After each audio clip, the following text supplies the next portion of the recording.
Let's build up the magic eye. Try putting your hands on your knees, you know where your hands are at this moment. Next turn up your right hand on its side, in a right angle with the thumb on top. You know and see it, don't you? Then lift your right arm up straight, about 30 centimeters. This, you know and see also. Then you put your right hand on your belly button. You know this too. You see this too. Next turn up your left hand, which is still on your left knee, so it is on its side. You know this, don't you? Then lift up your left arm to an appropriate height. You know it again. Then cover your right hand with your left. Again, you know and see. You know and see exactly where your two hands are. Know it directly. Don't know it by focusing on it, know it in a fresh and spontaneous way. Don't close your eyes, cast your eyes not too far away, and don't stoop over too much. Be aware of your hands. After that, raise the right hand a bit above the left one, you again know it. Whenever you move your hands, know it. Have intention and attention to be aware. Then move your right hand out to the side. This you know and see too. Really knowing, really seeing. Next, lower the right hand to the knee, on its side. Again, you know. Then you turn over your hand, so that the palm is on the knee. You know. Know it each time. Then raise your left hand to the chest. Again you know. Move the left hand out to the side. Do you know it? Lower the left hand to the knee. Know and see it again. Overturn the hand on the knee. Really know and see it. Know what's happening with your body, with your hands. Make your hands into signs, physical instruments that produce awareness. Know like this for a long time. Become aware like this for a long time, find ways to know and see all the time. Besides this, you may change the sitting posture into the walking posture to build up awareness. Walk back and forth. The walking distance should be about 11 paces. Know and see, just as with the hand movements. Whenever you take a step, know it, every time, know every step. Don't concentrate. Know each time as a separate movement. It is as if we count 1, 2, 3, but don't count. Don't inwardly repeat right, left. Don't recite any mantras. Just to be aware of the movement is enough. Know it directly. One shouldn't use reasoning or follow feelings of like or dislike. Experience the movement in a pure and spontaneous way. Don't be tense or overly determined. Let the mind be at ease, cheerful and clear. Be diligent to know. Keep finding ways to know, always. Things that can be known really exist. Wherever the hand moves, really know it. This is not knowing through thinking, it is knowing through experience. We build up awareness with intention. Be diligent to know many times, to know a whole day, many days. When you first set out, you might lose awareness sometimes. Never mind. It doesn't matter. Start again. You can know anew. Have you ever been with this knowing for a whole day? If you had time to train yourself to be aware like this for a week, would that be a good thing? So far, in our lives, have we been with awareness or without awareness? We must change the posture with awareness. Don't just change as soon as a thought comes up to change. Beware of thoughts to change the posture, don't let thought guide you. Let yourself be guided by awareness. Find ways to know and see like this more and more. We determine to watch. We know the body. Various conditions may arise that make us lose awareness. Determine to watch the body as it is moving. But there will be things that make us deluded. For example, feelings, painful feelings arise by themselves, they are conditions of the body. We don't go and look for them, they arise by themselves. See them, don't be caught up in them. Don't let there be a self in feelings, they are feelings by themselves. We have the magic eye now, we are the watcher. Now, and we are no more the one who is caught up. Whatever arises, we look. There is no I, in feelings. Watch and see. They are there, they exist by themselves like that. Whatever comes up, we are the watcher. That there is pain and aches is called Vedana, feelings, in Dhamma language. In ordinary language, we call it happiness and suffering. They are there, they exist together with Rupa, the body. This kind of suffering cannot be solved, it can only be diminished. Relate to these conditions in the right way. Don't get caught in them. They are not a self that should be grasped or held onto in any way. This is the magic eye. We see now that things are just like that. That is the way that they exist. Whether one knows or doesn't, that is how they are. It is their nature to be like that. They are conditioned like that. There is not any self. Next, one will see the mind that thinks, without having to look for it. The mind thinks by itself. It stealthily thinks by itself. We see it again. Don't get entangled in thought. Don't look at thought through thought. We possess the magic eye now. We just watch on and see things continuously. Then we return to look at the body. See the body as it is moving this way and that. As we're moving the hands with intention, as we're doing walking meditation, or when we're not moving our hands, when we're in another posture, watch it and see it. Become skilled in watching and seeing. There is just the one who is watching, one doesn't become the one who gets caught up in things. Before, we got carried away with the various conditions. We would lose ourselves with pains and aches, with the heat and the cold, with hunger, etc. But now, we know how to separate. The body is one thing and the feelings of pain, the aches, the heat, the cold, hunger, etc. are another thing. The stealthy thoughts about them, is yet another thing. The kind of thoughts that we don't intend to think. We see this now. Don't believe all of those stealthy thoughts. Don't go and follow all those sneakily arising thoughts. Don't let them fool you. Mistakes will arise from it. There are two kinds of thought, one is thought that we intend to think, another is thought that stealthily arises by itself. When we determine to watch the body, thoughts about this and that will arise.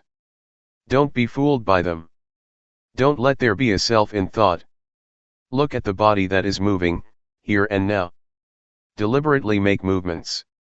Depend on the body as a sign, as a foundation, as a refuge. Just as when we stick to a post in the middle of flowing water. When we let go, we get swept away. Then we struggle to get hold of the post again. This is just the same, when unintentional thoughts arise, don't get deluded by those thoughts but come back to watch the body, as it is moving, right here. This is the magic eye. To watch like this. Be skilled in it and familiar. First stay with the body, you shouldn't go and mess with thought. It is just like reading a book, the more we read, the more we get involved in it, because we remember and we understand. Unintentional thoughts are one thing, deliberate thoughts another. Whenever sneak thoughts come up, we are aware. It is as if we oppose the stealthy thoughts. Whenever thoughts arise, know it in time. It means that we are teaching them. We can laugh at and ridicule the thoughts. As soon as we see the sneak thoughts, they stop. Those thoughts have no intelligence, they don't have power. But when we don't keep up with them, they become mighty and they pull us along with them. Sometimes there are various manifestations that arise together with thought, and they become a mind state. For example, restlessness or sleepiness. Or an uncomfortable, irritating mood arises. The mind gets concocted in various ways. Don't surrender to these things. Watch them. We now have the magic eye. Whatever happens to the body or our mind, we watch the whole lot. It is fun to watch, fun to see. There isn't much to it. Really look, more and more, and the conclusion will be that there is only just body, feelings, mind, and mind objects that arise with the body and the mind. Pains, aches, heat, cold, hunger, etc., appear with the body, they are conditions of the body. The mind that thinks of this and that is appear with restlessness, doubt, sleepiness, etc. These things are conditions of mind. Watch them, see them. We have the magic eye now. The more we look, the more we see clearly. Watching and seeing is experience, it is a good lesson. The state of watching leads to skill. Whatever we see, we realize. Before, we never discovered these things, we never saw. But when we discover and see these things often, we see clearly, just like seeing a person, we remember his or her face, and we know his or her character, that is a good person or a bad person, we know how to associate or not associate with him or her. We see what is what. The body, feelings, the mind, and mind objects are just rupa and nama, materiality and mentality. That which sits here and walks, is rupa. Thinking this and that, is nama. These two things live together, one cannot separate them, when they get separated, there is immediate death. The magic eye really discovers and sees this, so one realizes and truly sees things as they are. Materiality is a lump, but it is affected by heat and cold. No heat, cold, hunger, etc. Feelings and thoughts that make us get up, walk and move, that know, are mentality. These two things are together, sitting here is rupa, thinking about something is nama. The magic eye truly meets with and sees this, one realizes it. Before, we didn't realize it. We were deluded for a long time. We lost ourselves in the various conditions of body and mind. We gave into those manifestations that order things around, they make us laugh, make us cry, make us love, hate, and follow greed, aversion and delusion. We think that all of it is us. We are slaves, serving the various conditionings, we surrender to those conditions that order us about. Rupa, the body, is a lump which is a slave of nama. Whatever the mind compels the body to do, it does all of it. It says to get drunk, to smoke, to take a gun and shoot oneself, to hang oneself. To swallow poison, it does all of it. Just the body itself can't do anything, it can't do anything right or wrong. In moving the hands about, what is it that orders it? What is it that orders it to get up, to walk, to sit, to laugh and to cry, what is it that commands it? Right now, we discover and see who the instigator is. In fact, it is nama, who is the boss. Rupa, the body, is the servant. The magic eye comes to discover and see this. It discovers the truth. The truth is disclosed. Rupa is part of nature by itself, but it is subject to conditions such as heat, cold, pain, sickness and so on. Feeling and thought make it get up, walk and move. Nama is that which knows things. These two things live together, as said before. The magic eye sees into this. Things are revealed. Rupa is a dhamma, natural phenomenon, in itself like that, and there are various manifestations that appear with rupa, for example pain, sickness, heat, and cold. Nama cannot experience it, but it has power. It is cruel and unfair to rupa. The body is already suffering. The body, by itself, has the nature to be subject to all sorts of circumstances such as pain, aches, heat, cold, hunger and so on. These are conditions that happen to the body. And in addition we go and have happiness and suffering on top of that. If the body doesn't feel heat and cold or hunger, it isn't a body. This is just the way it is. Before, we didn't see things like this, and we used to create suffering for ourselves with those conditions, we used to have a self in those conditions. When we come to realize this, we just let them be conditions, over there. We don't create suffering as we did before. They are not a self. Before, when we were hungry, we suffered. We suffered because of the heat and the cold. We took the affairs and conditions of the body to be suffering in the mind, and we took the affairs and conditions of the mind to be physical suffering. Both rupa and nama are not fair to each other. We assume that there is a self in all those things. As soon as we discover this, we let things be nature. There is no self in conditions. We can put things down and let go. Some things, we diminish, some things, we know, others, we let go of, we don't take them to be a self, as before. Know how to clarify and separate things. The ego really disappears. Now, we have gone beyond suffering, to some extent. Nama is feeling and thought, it is part of nature and it has different conditions that go with it, just as rupa. For example, sneak thoughts that cook up greed, hatred, and delusion, uncomfortable feelings of dissatisfaction, they color the mind, nama. They are not the mind, but they arise together with the mind. The magic eye sees clearly that those things are conditions of the mind, they are not the nature of the mind, they are just conditions only. When we don't realize it, they are a big deal. They have destroyed many people already. People who assume that there is a self in conditions, that it is I, who is angry, I am the one who is angry, and so one follows anger until people come to ruin, and a problem arises for society. The magic eye clearly sees into this matter and can really distinguish between those conditions and the mind. Originally, the mind abides in normality and is pure, but the various manifestations that arise in the mind, make the mind defiled and dirty. This is similar to clouds that obscure the moon, darkness appears and one doesn't see reality. It is like the saying of Angulimala, a bandit who lived at the time of the Buddha and became his disciple. Before, I didn't have realization, I was heedless and blind. But now, I am no longer heedless as before, I have overcome blindness just like the moon that is freed from clouds. The magic eye knows how to separate further the various conditions that happen to the body and mind. They are things that are not permanent. Greed, hatred, and delusion, for example, are not permanent.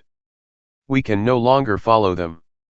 Especially stealthy thoughts, a thought comes up and greed, hatred, and delusion arise, it turns into defilement and craving, into lust, proliferation, into becoming and birth, of self, they arise and pass away. As soon as we have the magic eye that realizes abreast of the various conditions, it catches them easily. They are no big deal. We see that it comes down to the causes of either knowing or being deluded. There is only just awareness and delusion. If we are aware, everything is normal. Awareness is the grandfather and grandmother of goodness and rightness, it is the birthplace of virtue, sila, firmness of mind, samadhi, and wisdom, panya. Moha is delusion, it is the grandfather and grandmother of everything that is unwholesome, it is the birthplace of anger, greed, delusion, of proliferation leading to suffering. When we are aware, that is, when we have the magic eye, it is just as if we are the owner of a house, we look after the house, when the house has an owner, things are normal and safe. The stealthy thoughts are cruel, they make the mind into a prostitute. The mind without anyone to look after it, without an owner, can think anything. That's how it was, before, when we didn't have the magic eye yet, we didn't see it. But now, we see it, one feels ashamed. When thoughts sneak in, we know in time. It is as if we teach them. It is a good lesson, a good experience. It is like teaching children, when a teacher teaches school children, the teacher teaches whenever the children do something wrong, the teacher solves the mistake for them and they become clever. This is a lesson that is very valuable. May you give a lot of attention to this point of right or wrong, right here is the weak point.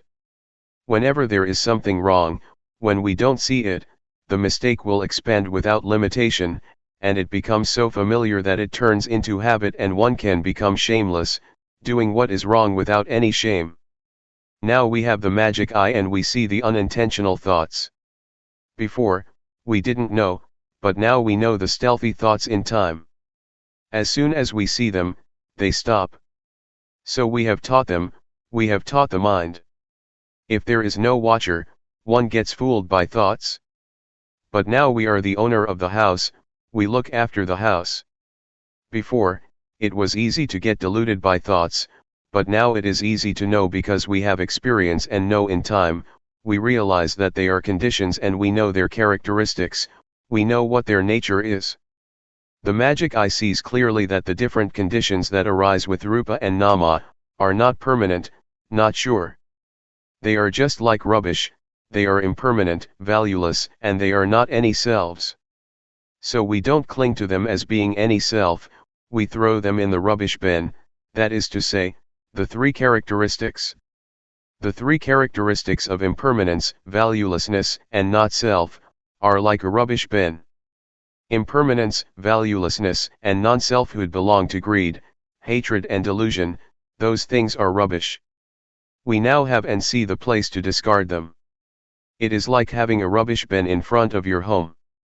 When we have a bin, our home becomes clean. Now, we don't have rubbish, as we did before. Before, we had rubbish all over the place, there were stains of love, stains of regret, stains of loss, stains of gain, of desire, anger, delusion, we were filled with these things. But now, it is really clean. The state of watching and seeing, and on seeing not getting caught up in it, is like a garage to repair cars, things really get back to normal, without traces. Let's compare it with a second-hand car, it has been used a lot, it has bumped into things and is completely dilapidated. Now, it goes to the garage. Awareness is the garage. The state of looking and seeing, of not being caught in things, is the mechanic. This restores the body and mind back to normal. It really does. It becomes brand new. It really overcomes its previous state. We stop searching for teachers, we are fully confident because we really make a discovery, we know the direction to go in, we open our eyes. It is comparable to learning how to read, as soon as we can read a little bit and understand what is right and what is wrong, we know how to solve, how to uncover things. To solve problems can be taken to be an art, to change wrong into right, to change suffering into no suffering. To be diligent in turning bad matters into good ones, is what mind development is. On seeing a mistake, one corrects it immediately. Be enthusiastic about rectifying, altering badness into something good, what is wrong can really be changed into right and we can do it. It arises so that we can set it right. Realize and really see clearly into rupa and nama. What is their nature? What are their conditions? We don't give in, like before. We are free, we can liberate ourselves. This is really a principle of life, we can really solve problems and be liberated. At one time, I felt joy and happiness for several days, I reviewed the state that I had seen and met with. I wasn't sitting there thinking, I had discovered and seen it. Having experienced it, I kept on doing walking meditation and developed awareness. It was Dhammavijaya, circumspection, yoniso manasigara, orderly reflection, not just thinking. The mind was good. I had never seen this before.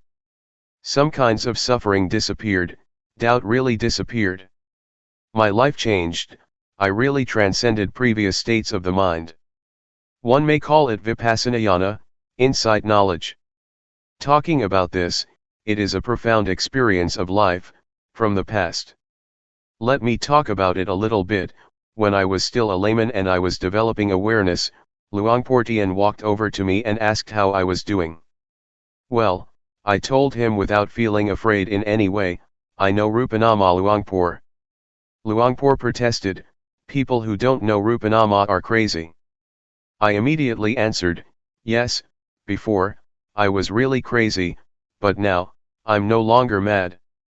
Luangpor Teean walked back and forth under the shady trees, where I used to practice. I was sitting there and I wanted to talk, but I restrained myself. I listened to Luangpor.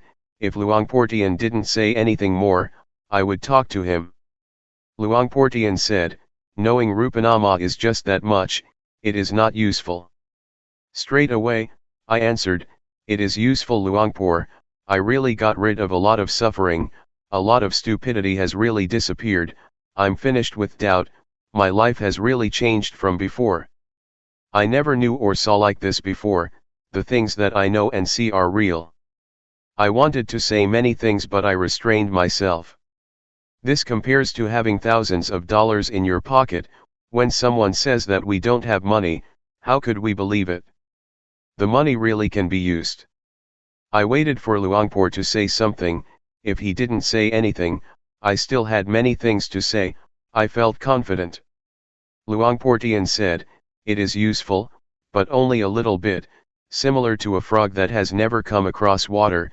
When it finds some water in a coconut shell, having struggled to find it, it can play and drink, but it's only just a little water in a coconut shell. If it's happiness, it's only a little happiness. If it's knowledge, it's only a little knowledge. There is still much more water in a pond. Your knowledge is just a little bit of basic knowledge. Do you really know?" I answered, "I really do."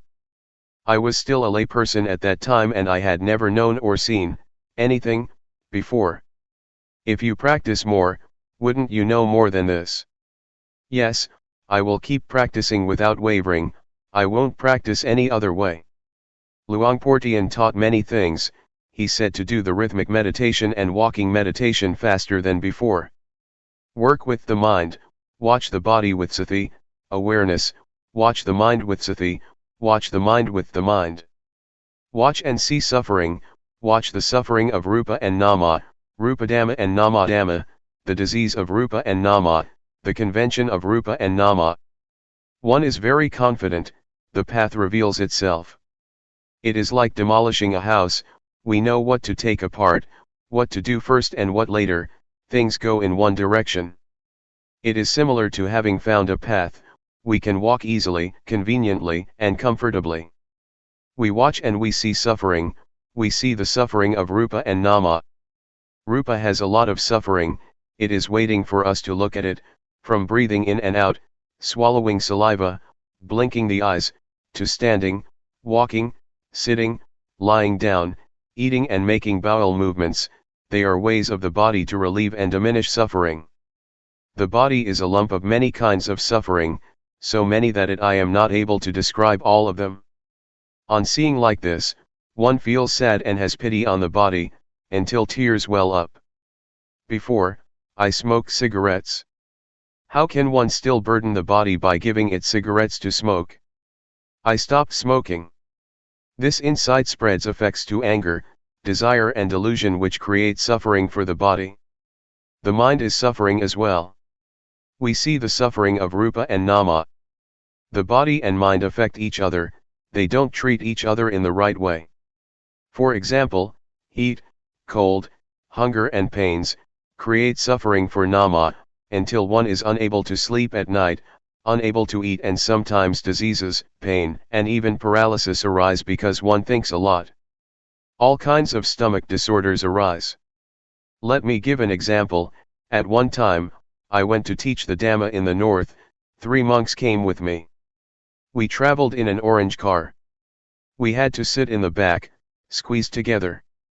It was summer and the weather was very hot. The driver stopped for a long time but didn't turn on the fan.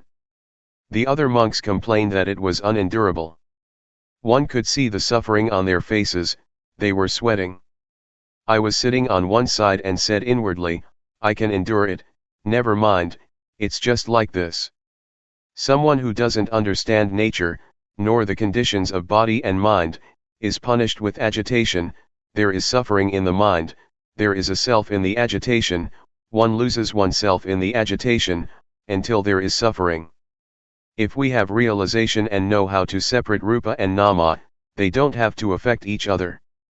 When we realize this, justice arises between rupa and nama. The state of seeing, the awareness that watches, is neutral, justice arises. Awareness is the source of all goodness, the market of goodness. Justice has to arise from us first, it would be difficult to find justice externally. The magic eye sees like this, and it is just as if rupa and nama are not going to oppress each other anymore. They go their separate ways, from that moment onwards until now. We realize the nature of rupa, we know what the conditions of rupa are, we realize what the nature of nama is, we know what the conditions of nama are like. We review the things that we know, this clarifies things and we can really be free. This penetrates down to the diseases of nama and rupa.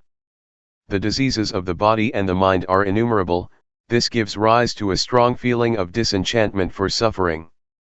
One clearly sees suffering and is able to get out of suffering. The body and the mind act, they do good or bad, because of this rupanama, they abandon evil and do what is right, because of this rupanama.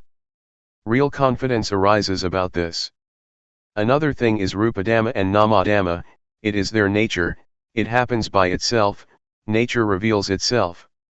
Wherever there is suffering, all of it is revealed. We know all around. Now, we see the state of life, it is a principle. There are right and wrong principles.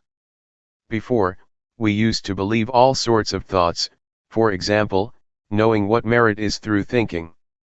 Thinking according to what people say, thinking that one gets merit from this or that, from something external. Sometimes, making merit is just a matter of rituals and praying, something external, and the fear of doing evil is just thoughts about falling in hell, or becoming a hungry ghost, a demon. But now that we have discovered and seen things, we abandon what is evil and do what is good, that's what we use the body and mind for. Doing good has a good result, doing evil has an evil outcome. This is what religion is, religion means oneself. Not thinking, doing, or speaking evil things. If anybody still thinks, does, or speaks evil, it means they are still without religion, even though they may say, Buddhang saranang gacchami, Dhammang saranang gacchami, Sanghang saranang gacchami. I take the Buddha, Dhamma, and Sangha as my refuge. This is talking like a parrot, those people still don't have a religion. Merit or wholesomeness is the mind that is good, the mind that has realization, that really sees things, that is wiser than before. The magic eye sees like this, it experiences things like this, there is no need to ask anybody whether one gets merit or one is doing evil. It is similar to having eaten one's fill, do we go and ask someone whether we are full yet? We can answer that ourselves, there are no questions, only answers. Others can't give the right answer, we have to answer ourselves. When there is watching, seeing arises, when on seeing, there is no being caught up, it is liberation, it is right there. The various kinds of suffering let us know. Relate to it in the right way, some kinds have to be diminished, others have to be known. Before, we didn't have realization, we thought that all of it was self. In reality, things are, just like that. It takes a lot of trouble and misunderstanding to come to this insight. When the magic eye is there and one really sees it, one really awakens from suffering. This is called Buddha. Literally, the awakened one. Now, we have reached Buddhism, the mind knows and awakens from suffering, it is not asleep, it is not deluded, it is not heedless, it is disenchanted with the mass of suffering of the body and the mind. Greed, hatred, and delusion don't have a foundation anymore. One sees the path, sees proof, what is true and what is false.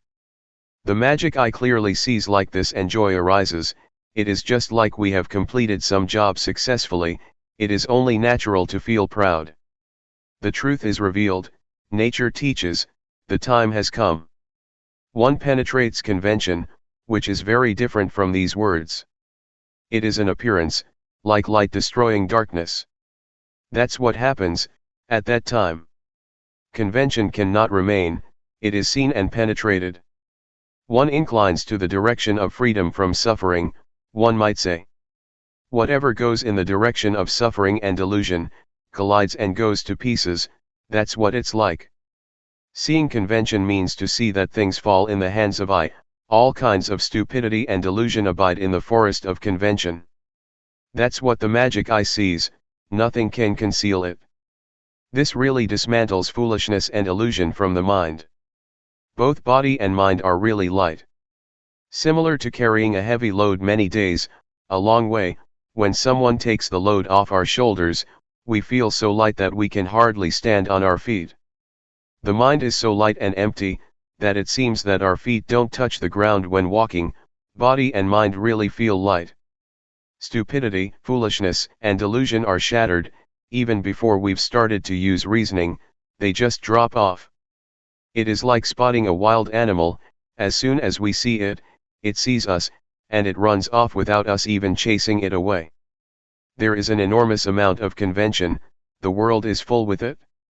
I'm not able to describe all of it.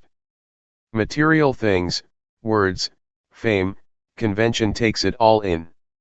It is real in the ways of convention, but not real in the sense of ultimate meaning, paramatha. There is a self in all of this convention, my love, my hate, my gain, my loss, my likes, my dislikes, mine, yours, I'm better than you, you're worse than me. I and you, it's full of it, until it becomes clinging, and discord, arguments and fights arise between mine and yours. One loses oneself in convention. One thing is assumed and liked by some, but disliked by others. Sometimes we say good, sometimes we say no good. Having made a supposition, there is fear, or there is boldness. There are all sorts of conditionings, inside as well as outside, the world is full of them. It covers the minds of those who don't have realization and don't genuinely see. In the past, I was a superstitious healer, I had learned many incantations.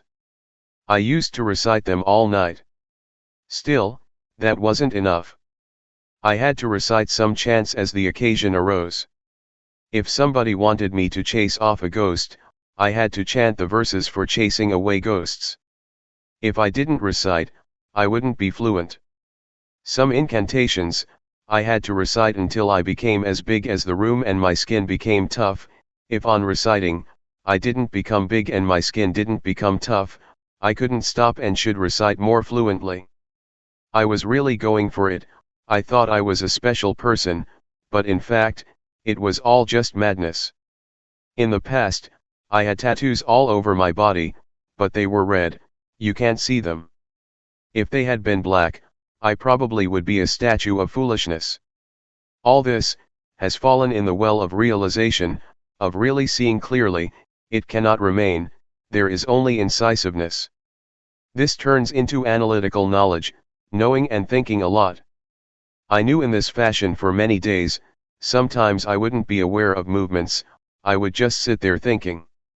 It is a kind of joy and happiness that is hard to describe, I never knew like this before. When there is realization and real liberation, one goes for the knowledge and happiness. But I had heard Luangpor Teean teach after the morning and evening chanting, which I applied to my practice. He taught that when there is knowledge, don't be the one who has knowledge, when there is happiness, don't be the one who is happy, watch and see it, don't be the one who is caught up. This is an excellent principle, it is a formula that lets one pass anything. One could compare it to a freeway, highway, or expressway, one can pass all the time, there are no traffic jams. Whatever one meets and sees, that thing tells us what the truth is. Both rightness and mistakes tell us. One sees suffering and so one can be liberated from suffering. On seeing what is wrong, one knows what is right, seeing one's foolishness, cleverness arises. One really experiences and sees it. The state of watching and seeing is something excellent, there is liberation in it. For example, we see a snake, we don't get bitten by the snake. We see suffering and delusion and we become clever, not stupid anymore, and there is confidence. Seeing convention, objective matter, ultimate meaning, paramatha, and changing conditions. As I described earlier, before, I would derive something good from other things, externally. But on really seeing and clearly knowing things as they are, it is like life is under our control and we use the body and the mind in the right way, so that we proceed to the complete ending of suffering.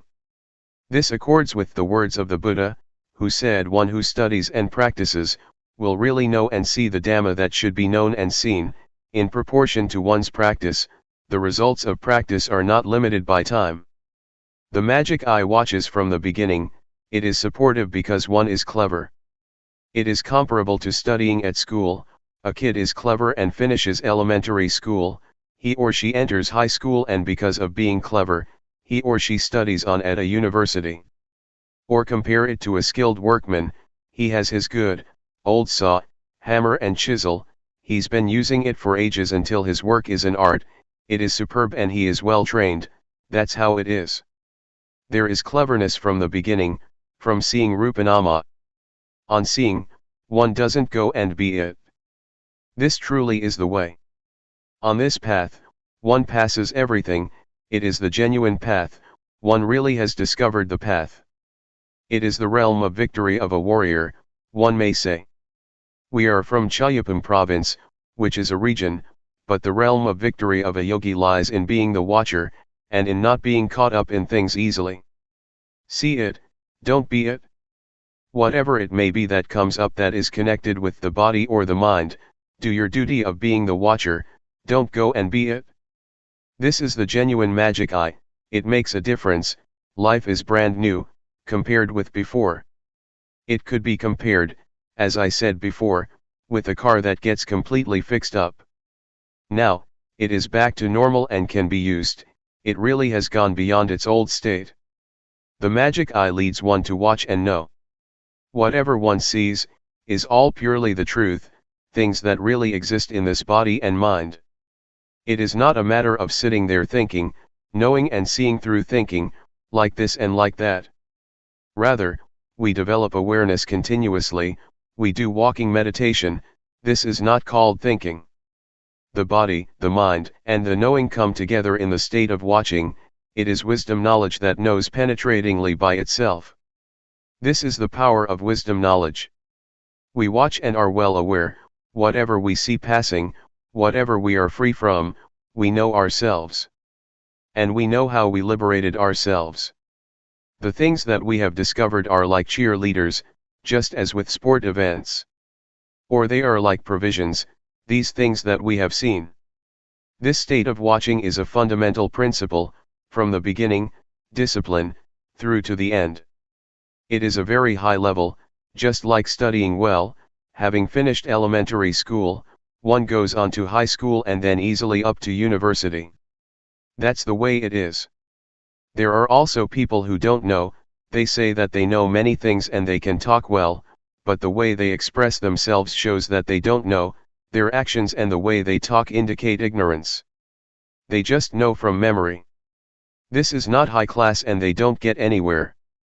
Recently, there was a project to ordain more than 10 boys as novices, during the summer, and then to let them study further at a high school. They stayed for a year and then one of the novices was sent back to the monastery. They said he couldn't read. He had finished elementary school but couldn't read. No matter how they tried to help him, it didn't work. So they sent him back. He couldn't go, even though he had somehow managed to get through elementary school. He didn't make it. Some practitioners of Dhamma may be like that. They can't make it, they are still fooled by conditions, they are seized by Mara, the personification of evil. The state of looking and seeing, and having seen, not to be caught up, lets us really go through. It really sets us free. We see suffering and we really escape from suffering. The beginning stages, from discovering Rupanama onwards, liberate ourselves continuously. Things are erased until zero remains. One cannot go back. We really have a foundation. 5 minus 5 really leaves 0. Having seen the body, feelings, the mind, and the mind objects from the beginning, we have discarded them. At that point, we're already in a different world. Then, we see convention, objective matter, ultimate meaning, and changing conditions, and the various conditions drop off. On seeing impermanence, valuelessness, and that there is no self, we throw things out so that everything is all gone and it is clean, there is no disorder anymore. Cleanliness and dirtiness teach us. Heaviness and lightness teach us. How can we let things become dirty again? It is like things continuously are brought down to zero. When one does something for a long time, one naturally becomes skilled in it. When one practices awareness until one reaches the state of watching and knowing the body and mind, one becomes skilled in the ways of the body and the mind. It is easy to be undeluded, easy to know because one has victoriously crossed over a mountain that obstructed one, namely the Nivaranadhamma, the 5 hindrances. There is readiness to see thought, one is tuned into stealthy thoughts. One is faced with them, suddenly. They come through a door, and the state of watching is already at that door. One hits them on the spot. The sneak thoughts are at the end of their tether, they are destroyed, that's what they deserve. Before, we saw them too, but we saw them glossed over. Now, we see them openly and in time. They cannot be concealed again. It is as if the state of looking is the judge, and the sneaky thoughts are the accused who confess because there is evidence. They surrender and can't escape. The truth appears. There is no way to deceive or cover things up anymore, they have lost completely. Stealthy thoughts are the origin of suffering. Conditions have deceived us for a long time, we only just found out now. This may be called a victory in life, it was a profound experience in my past. Let me talk about it a bit. At that time, I was sitting in my hut, close to Luangpor Teean's hut. This hut was made from the wood of a coffin, the paper was still stuck to the planks. It was made into a small hut. This really is the profound past of my life. At the Budayana forest, a monastery in Loei province, almost 30 years ago, people were practicing very diligently. After the meal, we would take our bowls mindfully back to our huts, we would look after ourselves. When sitting in the hut, we would leave the door half open, that's what Luangpor Teean told us to do. Someone who closed the door of his hut, was assumed to be taking a nap in the daytime. When Luangpor would come by, he didn't dare to knock on the door, being afraid that the person inside would be asleep. These are meaningful memories of my life. The magic eye discovers and sees the stealthy thoughts, and the sneaky thoughts are the loser, they fall apart. It is a bit like bowling, I saw on television how the ball scatters the pins about. It is similar to that, the whole region falls over, they affect each other. The I, that used to exist in sneak thoughts disperses like a little wave. It is similar to seeing convention, suffering, foolishness and doubt drop off. Anger, desire, and delusion are pacified until hardly anything remains of them. That's what they deserve. Anusaya, latent tendencies, habits, stealthy thoughts, and proliferation shrink back, it is the destruction of everything that is not right, there really is no lingering to all that. Thoughts that arise stealthily are very dirty. Before, we could think anything, and we did, thinking without any sense of shame, caught up in stealthy thoughts like a madman. But now, we see that unintentional thoughts are very dirty, very gross. If we compare it to an offender, this is the number 1 culprit, as for actions of body and speech, they are culprit number 2. I used to think that thought is something refined, before. Whoever doesn't see it can think anything. Thinking completely shamelessly, thick-skinned. Now, we see the sneaky thoughts as the root cause, that is to say, delusion, moha. It is the grandfather and grandmother of everything that is bad. Because of thought there is concoction, anger, desire and delusion, defilements arise, craving, lust, ill will etc. I have said many times that there are 2 kinds of thought, namely, intentional thought, this is vijja, knowing, it is wisdom. Stealthy thoughts, the second kind, are avijja, not knowing, delusion. When seeing like this, it is as if the mind has escaped from fog and clouds, the mind is pure. When thinking, one thinks specifically and orderly about a particular matter, one thinks with a pure mind, there are no moods interfering. Life is crystal clear, each thing is exact. One may as well say that the mind has been tamed, it doesn't rebel and it is not wild, as before. There is a change in the mind, at this point. The mind is on a higher level than before. At this stage, I could say to myself that I am a human being.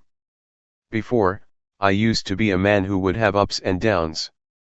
I would be affected by everything, the mind would get carried away with all kinds of conditions. But now, it can no longer be like that. This is what it means to be a human being.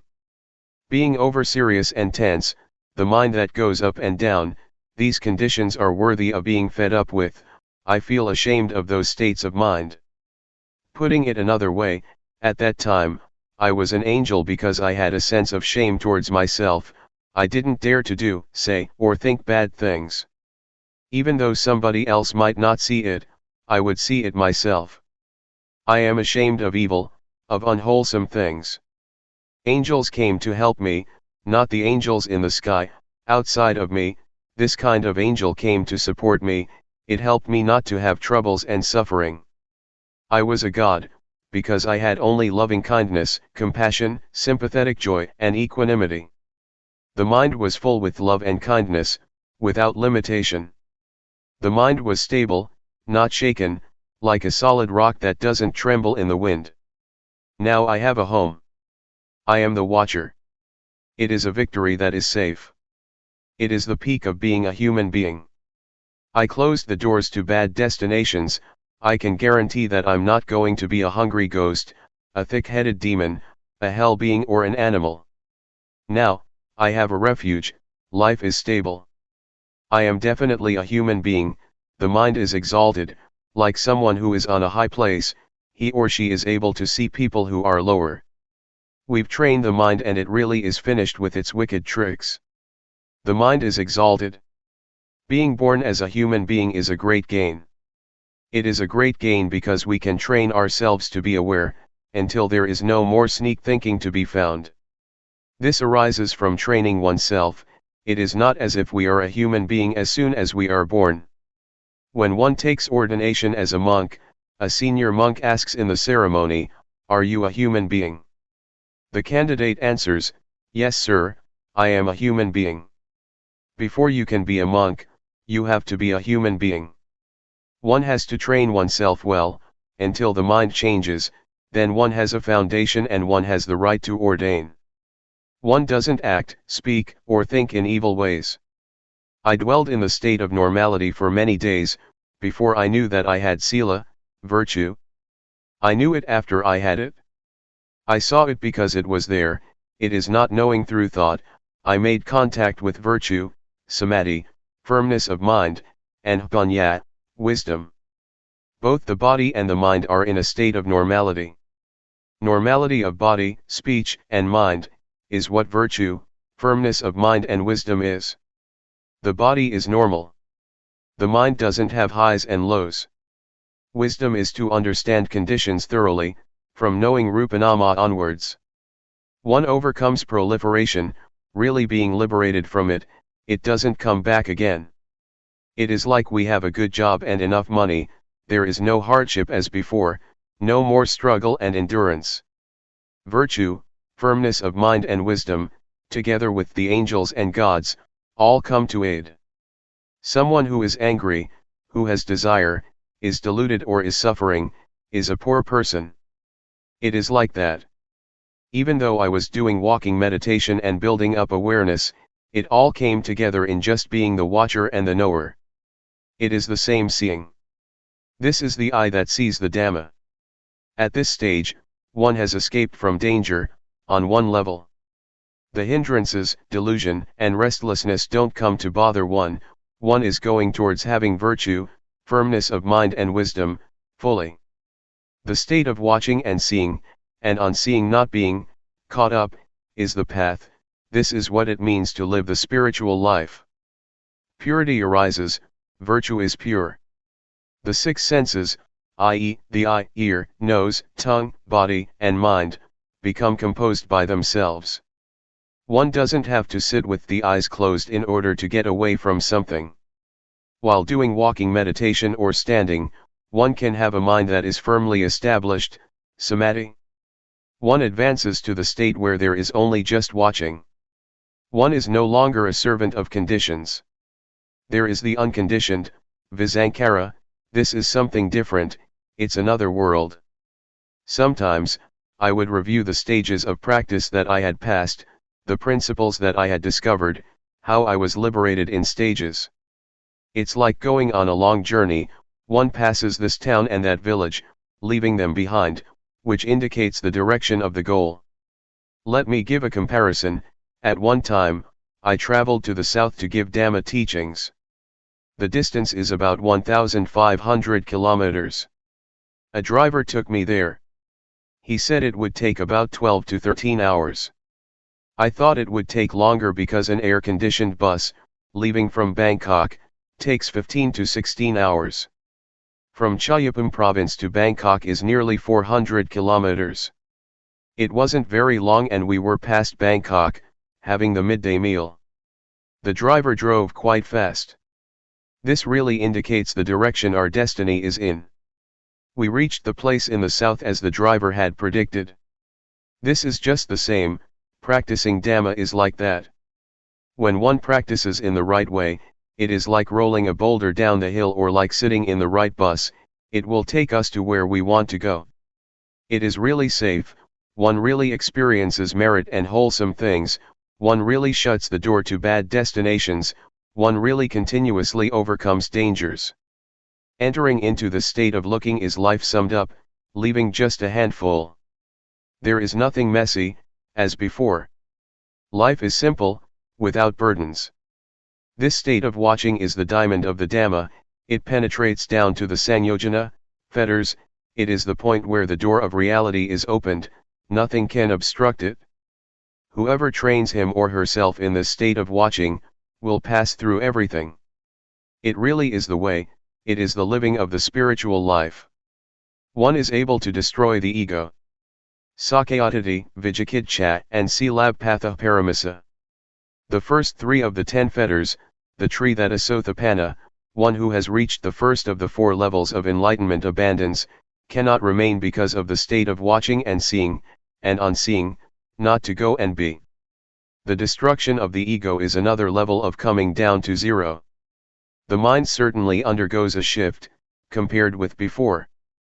One respects oneself. One really is a noble one. One is more excellent than before.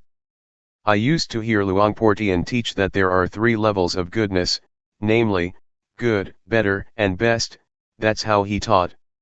One truly can be a noble one. This state is the meaning of a noble one. In the evening chanting, there is a passage that says that, the Sangha is born from the good Dhamma and practices well. The Sangha is not born through ordination chanting, that is just convention, it is true in the ways of convention. The community of monks that is born from the good Dhamma is beyond convention. It is universal, both men and women can be noble, it has nothing to do with nationality, language, or age. To be born from the good Dhamma means one trains oneself, to be aware until one reaches the state of watching, this is the door of the good Dhamma. When the state of watching is well cultivated, one is far from enemies, far from defilements.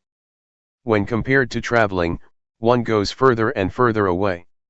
One leaves anger, desire, delusion, and suffering behind one. This is called a noble individual because one is far apart from those things.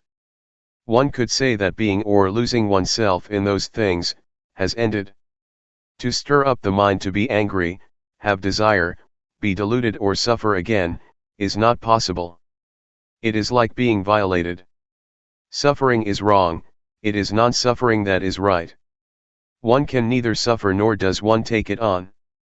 Not even a tiny bit.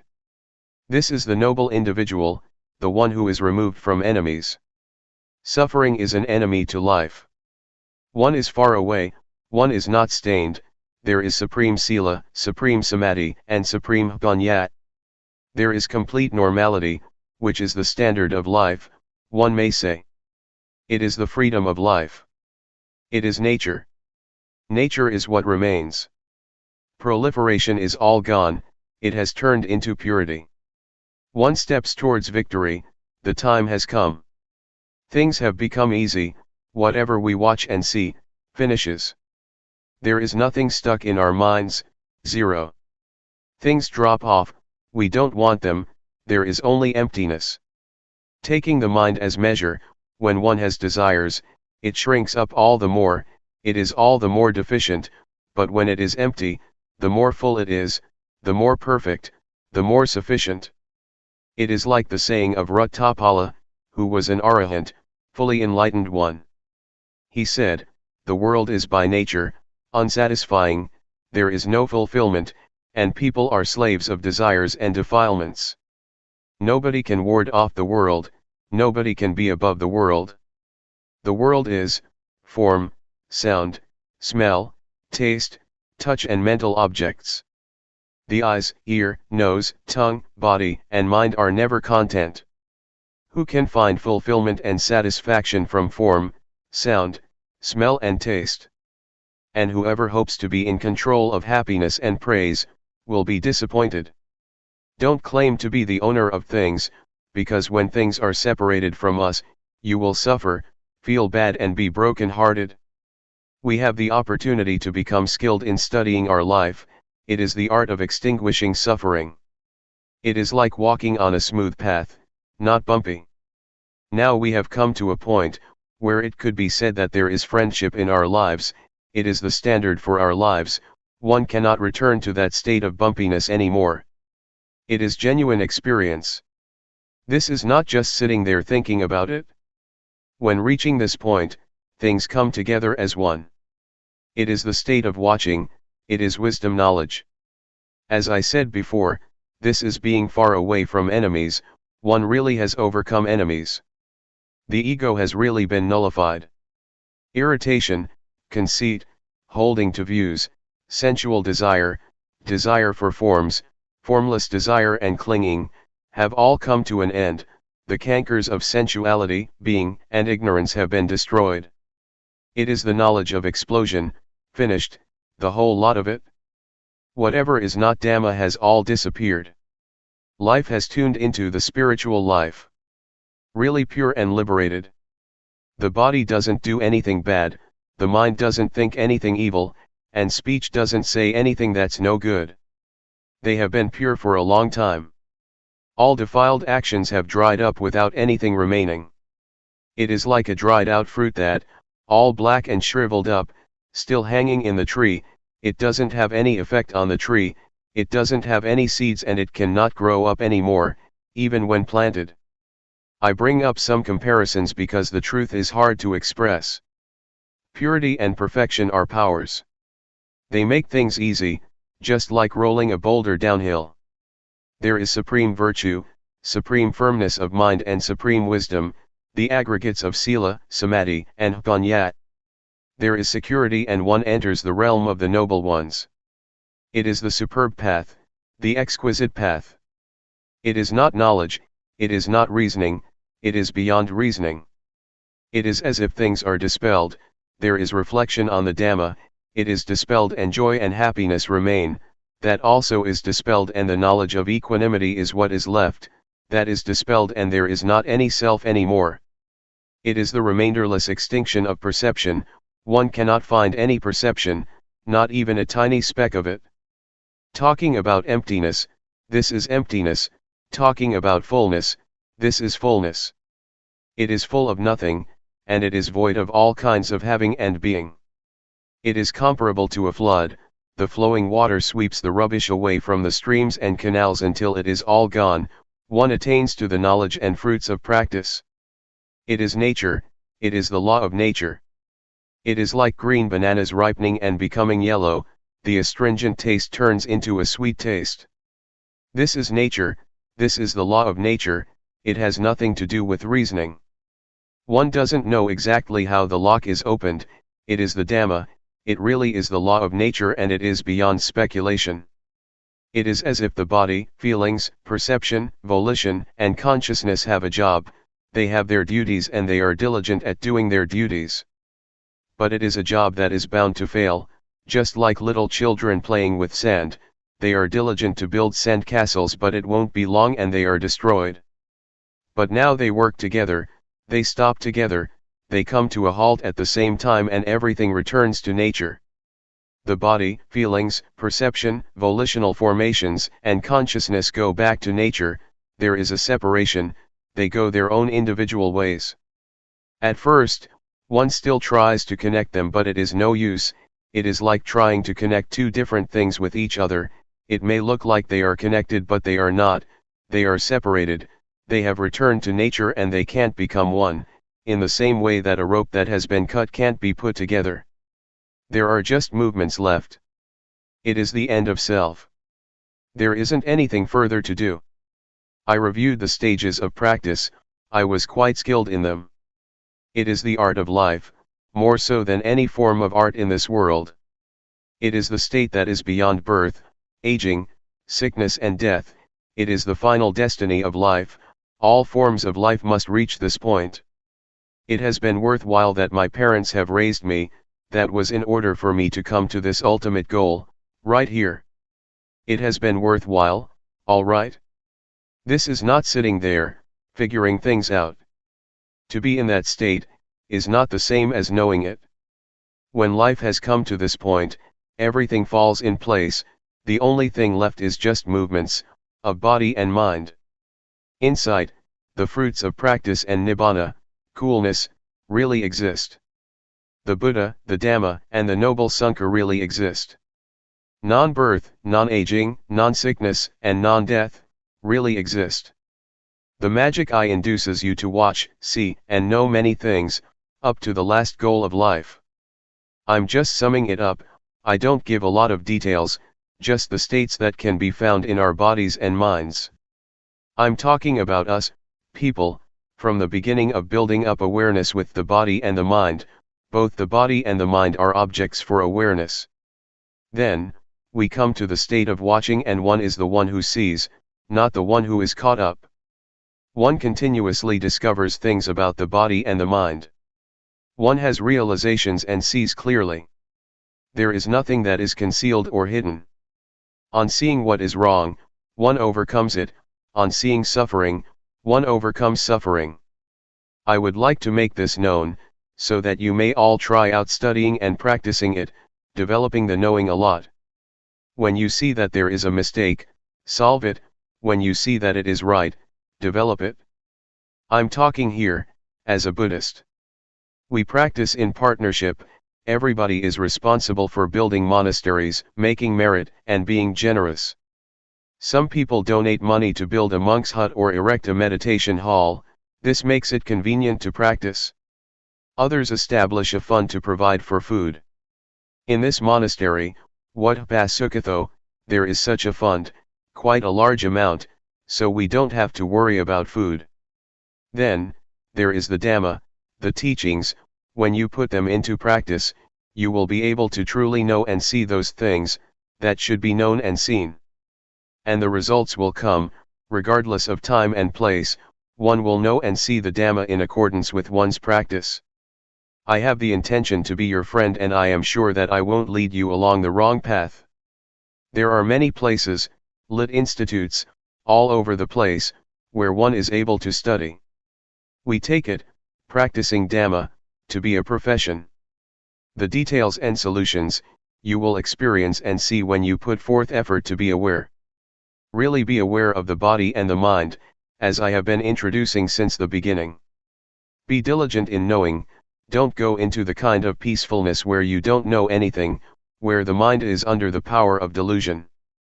Sitting in peace is laziness of the mind. To pay attention and to have the intention to be aware, is diligence of the mind. Therefore, being diligent can turn into the great foundation of awareness, Mahasatipatthana. When you have a lot of awareness, delusion diminishes or exhausts. Awareness gives rise to virtue, firmness of mind and wisdom. When there is awareness, the six senses automatically become composed. Awareness creates merit and one can let go of evil and unwholesome things. Awareness makes one understand what religion and Buddhism really are. One gets answers from being aware and one will experience all things, wholesome things as well as unwholesome things. There are no questions, there are only answers. One has to answer oneself, others can't give the right answer.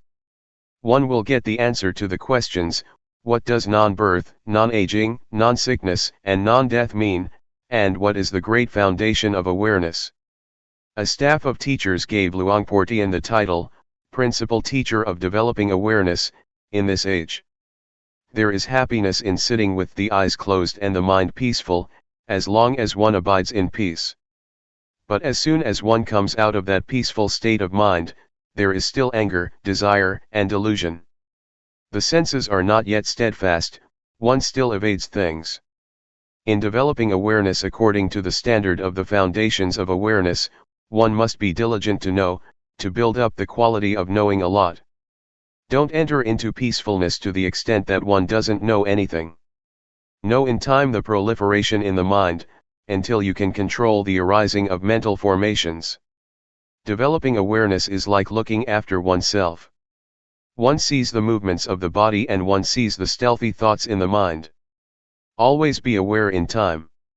As soon as one becomes aware that a thought has sneaked in, the thought will stop.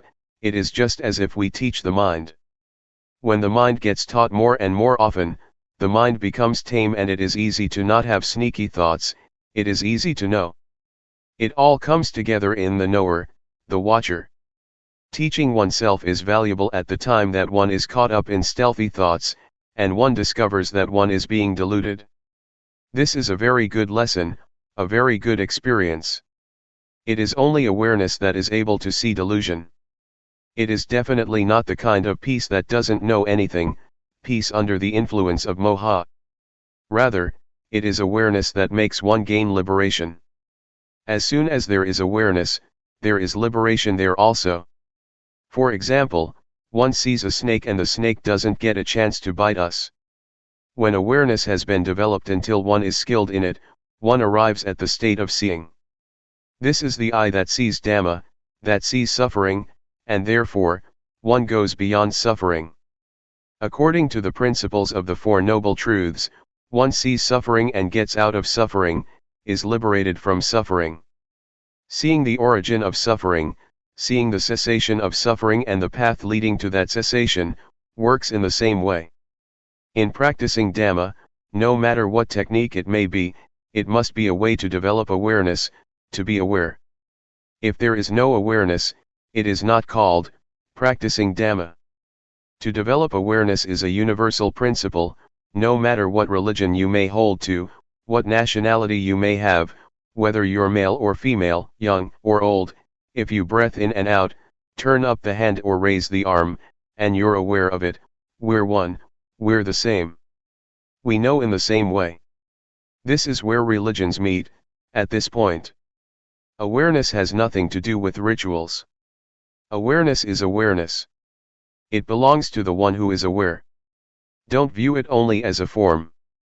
Awareness is not the breath or the rhythmic meditation, these are only just ways to build up awareness. When we plant rice, we must wait as long as half a year to get results. But in developing, or planting awareness, we don't have to wait for even a split second, we know immediately. Breathing in, we know straight away, breathing out, we know straight away, raising the arm, we know straight away, it is to be known individually, we know it ourselves, we see it ourselves. We don't have to ask anybody, we can answer this ourselves. Developing awareness is to work on the perfections, 10 qualities that the Buddha accumulated before he was enlightened. It is the birthplace of all goodness. Awareness is compared, by the Buddha, with the footprint of an elephant, all wholesome things come together in awareness. Awareness is the real life, it is the present. If the present is good, the future is good. If the present is good, the past is good. Tomorrow exists but no one sees tomorrow, one can only see the present. The meaning of past lives does not refer to before we were born physically. Punyatha, an individual who has performed good actions, previously. Previously is the present. One doesn't have to dive into mother's womb and try to correct bad actions, done in previous lifetimes. The teachings of the Buddha are Hpajadthung, to be known by each person for him or herself, so one should be able to know and see, at this time. One does a good action now, one abandons what is wrong now. Whoever is aware abandons what is wrong, does what is good and purifies the mind. These three things are the teachings of the Buddha, summed up in the Ovada Padimokkha, a short but important exhortation by the Buddha. All of this can be found in us. Awareness is the body, speech, and the mind. Morality, the mind well established, and wisdom, arise at the body, speech, and the mind. Awareness is the source of merit and wholesome things. Merit and wholesome things arise at our very body, speech, and mind. Awareness is where insight, the fruits of practice, and nibbana are born. These things are to be found in the body, speech, and the mind. Awareness can close the doors to the bad destinations. The bad destinations arise from the body, speech, and the mind. To be aware is to be respectful to Buddhism. When one is aware, one doesn't say, think, or do bad things. There is no suffering and one doesn't oppress others or oneself. Whoever is aware has respect for one's parents and one's teachers. In having respect for and loving one's parents, children, wife, husband, brothers, and sisters, one is not a bad person. One does not speak, act, or think bad things, and one doesn't have suffering. One doesn't create it for oneself, nor for others. To love and have respect doesn't mean to worry and think until one can't sleep at night. When one loves, one should be able to sleep. Don't think a lot and suffer until you're unable to sleep. Sicknesses will arise from it. You have a hard time yourself, and others, who have to look after you, are also burdened. To develop awareness is to make progress in all aspects of life. Your health will be good, the society will be good, the environment will be good, even the economy will be good, because of awareness. It changes what is bad into good and what is wrong into right. It changes suffering into non-suffering. And it even changes greed, hatred, and delusion into non-greed, non-hatred, and non-delusion. These are the results of awareness. When there is a lot of awareness, delusion will be reduced to the smallest amount and danger will come to an end. Life will enter the deathless state. It is eternal life, beyond birth, aging, sickness, and death. And this can be found in this very life. When everybody is aware, all people in the world will live together in peace and coolness in the twinkling of an eye, and everybody without exception will be happy. The excellent path for human beings. We can learn the course of humanity by using the body and mind as our scriptures, that is, to try and be aware while using the body and the mind. To study and watch, to know and see, by using the method of developing awareness as taught by Luangpor Teean Jidasubho, namely the rhythmic meditation of moving the arms, and the walking meditation. To intentionally make movements, in order to first see the body, which is coarse, and later on, to see the mind or to see thought, concocting things up. Let's compare developing awareness with a child learning how to write. When the teacher writes an A, or a B, on the blackboard, the child remembers it and can write it too. Studying and knowing about the body and the mind is similar. First, we have to train in awareness to see the body and mind clearly, then we will be able to use awareness well. We practice the rhythmic and walking meditation, in order to clearly know with awareness the movements of the body. When we see the movements of the body clearly, we will see the mind clearly also. We don't have to go and look for the mind, but we depend on watching the movements of the body, which will automatically take us to the movements of the mind. Keep watching the body all the time, try and watch with intention, acknowledge the feeling that arises at the time the body is moving, for example while doing the rhythmic and walking meditation. In one day, one can know many, many times. While being aware of the movements of the body, sometimes there may be many things that delude one, for example thoughts that arise unintentionally. Usually this happens when we're doing our best to develop awareness. Take it to be a lesson, an experience that comes to teach us something, to come back again to the body and re-establish awareness with the movements of the body. Delusion teaches us to not be deluded. For people who are peaceful by nature, it is easy to be aware and to have sati sampajanya. The practice of meditation places much importance on awareness, and always feeling oneself, realizing one's actions, because sati sampajanya is able to change what is bad into good, and what is wrong into right. One who is aware tends to do what is good, because awareness is the source of sila, samadhi, and panya. So, we find a method to study and understand our minds by watching both the body and the mind. When we are skilled at watching the body and mind with awareness, and we clearly understand the body and the mind, we will know what merit and evil is, and what religion means. We will come into contact with virtue, firmness of mind and wisdom. We don't just think about it, we experience it. This is a law of nature. Therefore, make effort to always watch and see the body, knowing and seeing it through the mind contacting it. It is just like a teacher writing something on the blackboard for the students to see. First we have to make an effort to watch. Determine to watch until you won't forget. Before, the A and the B were on the blackboard, but now, we contact the A and the B in our minds because we've paid attention. Watching the body and mind with sati compares with a computer that records information. When we put information in our minds by regularly training in watching and seeing, we evolve. This makes us see the body and mind as it really is. Understanding and knowledge about our bodies and minds will arise until the course of humanity is finished. This is called realization. Realization compares to stepping out of the darkness. We see our own minds and we don't get caught up in various manifestations. We see physical and mental things for what they are. We see the nature of both the body and the mind, and we see what kind of physical and mental manifestations there are, for example, heat, cold, like and dislike. If we don't see clearly, we yield to nama and rupa and their conditions, and we are under the power of proliferating thoughts. But when we are fully aware, we escape from that power. It is like solving a mathematical problem. One is able to do it when there is nothing hindering the mind.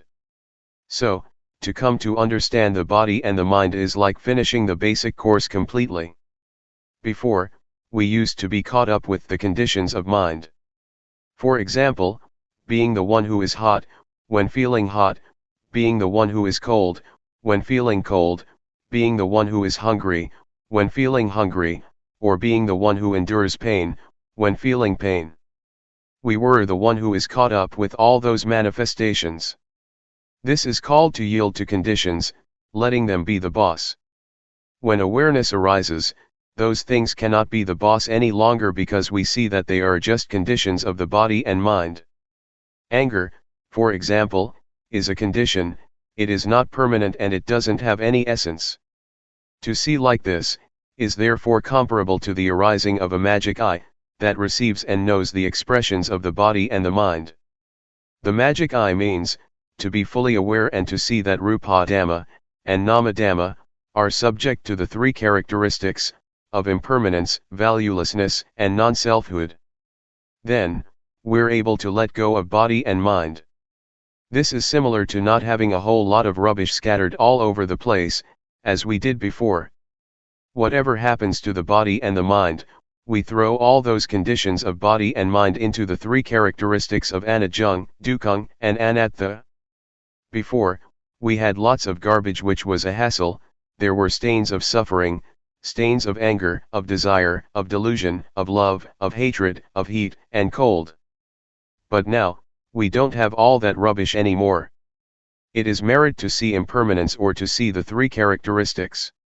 Merit here, refers to seeing the conditions of body and mind, and to be able to use the body and mind in one's life, in the right way. Evil is to not know the conditions of body and mind. It is compared to darkness. Such a person is considered to be uncultivated. Both the body and mind are undeveloped because one allows proliferation to be in charge.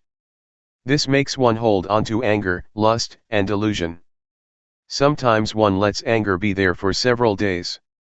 When we clearly see and realize the body and the mind like this, we are no longer uncultivated, we are high-class people.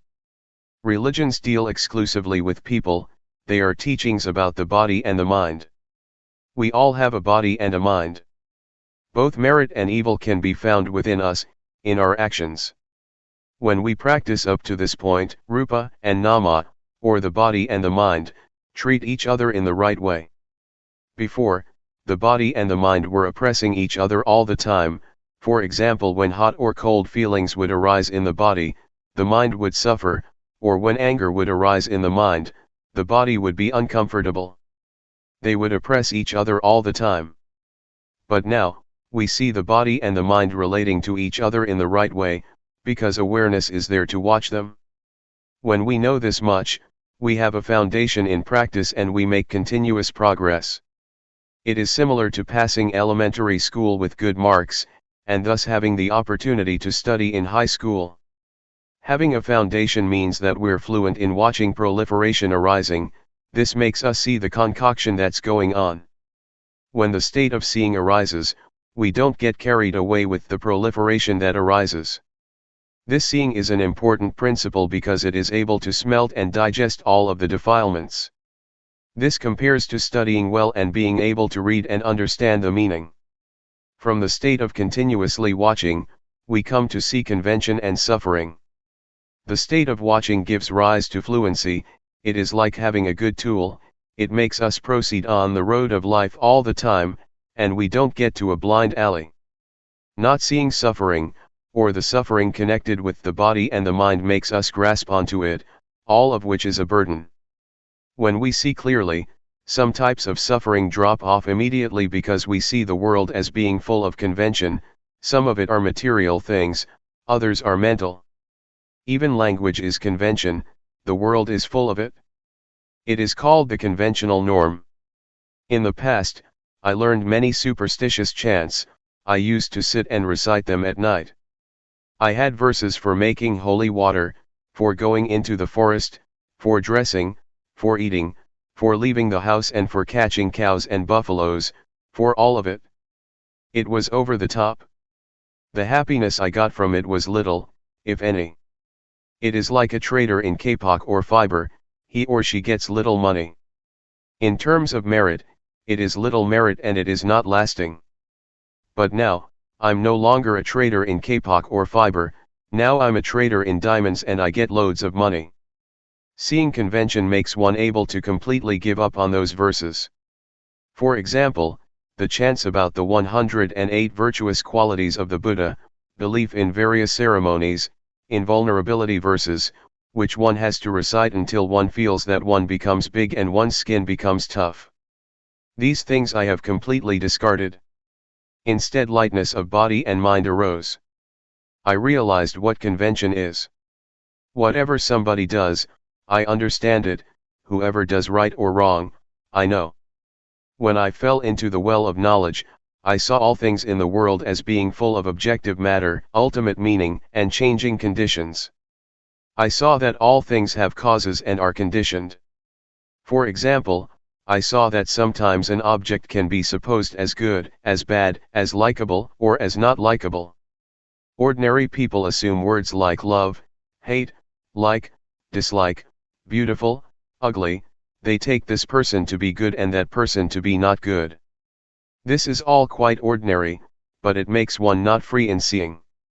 This is called, knowing convention, the norm, and ultimate meaning.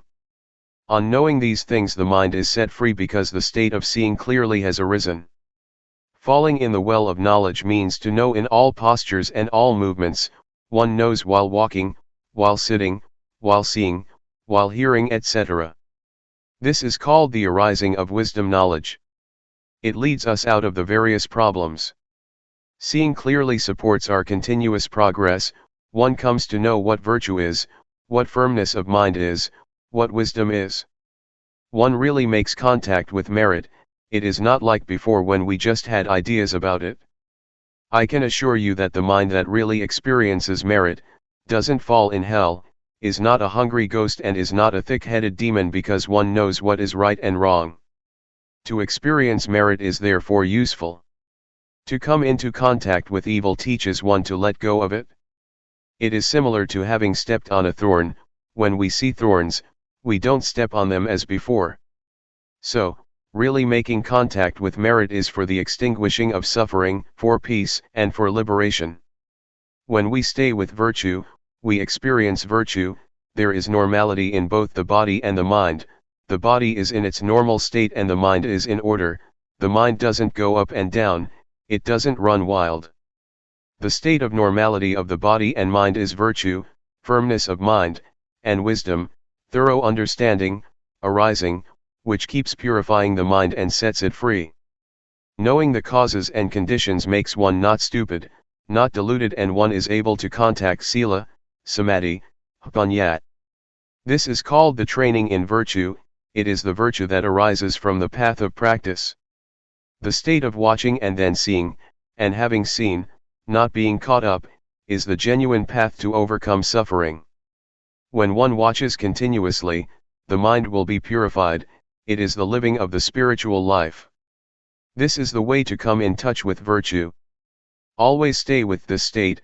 It is the training in sila. It is the virtue that melts and eats up the corruptions of mind, and one is able to let go of evil, do what is good and purify the mind. It can be taken that the training in virtue is really advantageous. It is not the kind of virtue that one recites in a ceremony. Right now, in carrying on with one's life, one can find virtue. One is then someone with real virtue. Sila makes the body, speech, and mind normal. At this stage, we have really become a human being, and really closed the door to hell and the evil destinations, because we know the path, we know virtue, firmness of mind and wisdom through experience. It is not knowing through memory, thinking or figuring things out. Rather, we meet and see, we experience sila, samadhi and panya, we experience the noble path and the spiritual life, brahmacharya, which is purity.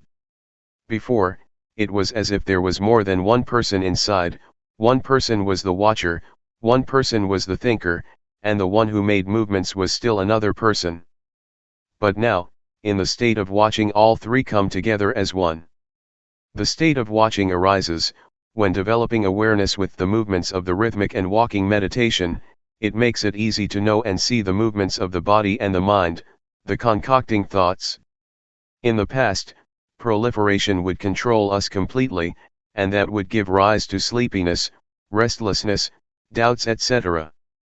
But with awareness, we are able to conquer proliferation, and those mind states no longer exist anymore. This compares to traveling on a highway. When we pass this town and that village, where do we get to and what is it like beyond there? Well, nobody has to tell us, we know, see, and experience that for ourselves, naturally. Next, one comes to know, see, and experience what angels are. Angels are people who are ashamed of doing anything that is evil. They don't dare to think evil thoughts, speak evil words, or do evil things. Before, I used to understand that angels were up in the clouds. I thought that there was a heaven up there. It's all right to believe that, but those angels cannot help us. The kind of angels that arise within us refer to having a sense of shame of wrongdoing. One doesn't dare to think, speak, or act in evil ways. One doesn't even dare to think. This is what angels are. Angels are within us, so we don't have to bow to them, we don't have to pray to them. I had never thought like this or known like this, and so I would like people to study and come to know it, to practice with it. One day, as I was doing walking meditation, I thought to myself, this person probably doesn't know, that person probably doesn't know. I thought about my parents, my relatives. I wanted them to do walking meditation. I wanted them to sit down and build up awareness. I thought with loving kindness and compassion. I wanted to help them. Walking on the excellent path makes us go beyond being a man or a woman, being a hungry ghost, a demon, or a devil. One becomes a human being, one who has a superior mind. Someone with virtue, who lives one's life according to the noble path. One abandons what is evil and does what is wholesome. One's mind is like that of the gods. One knows merit and evil, and one genuinely understands Buddhism. This is what the excellent path leads us to see and understand. Religion exists in people's very hearts if those people refrain from evil, perform only good actions and their virtue is pure.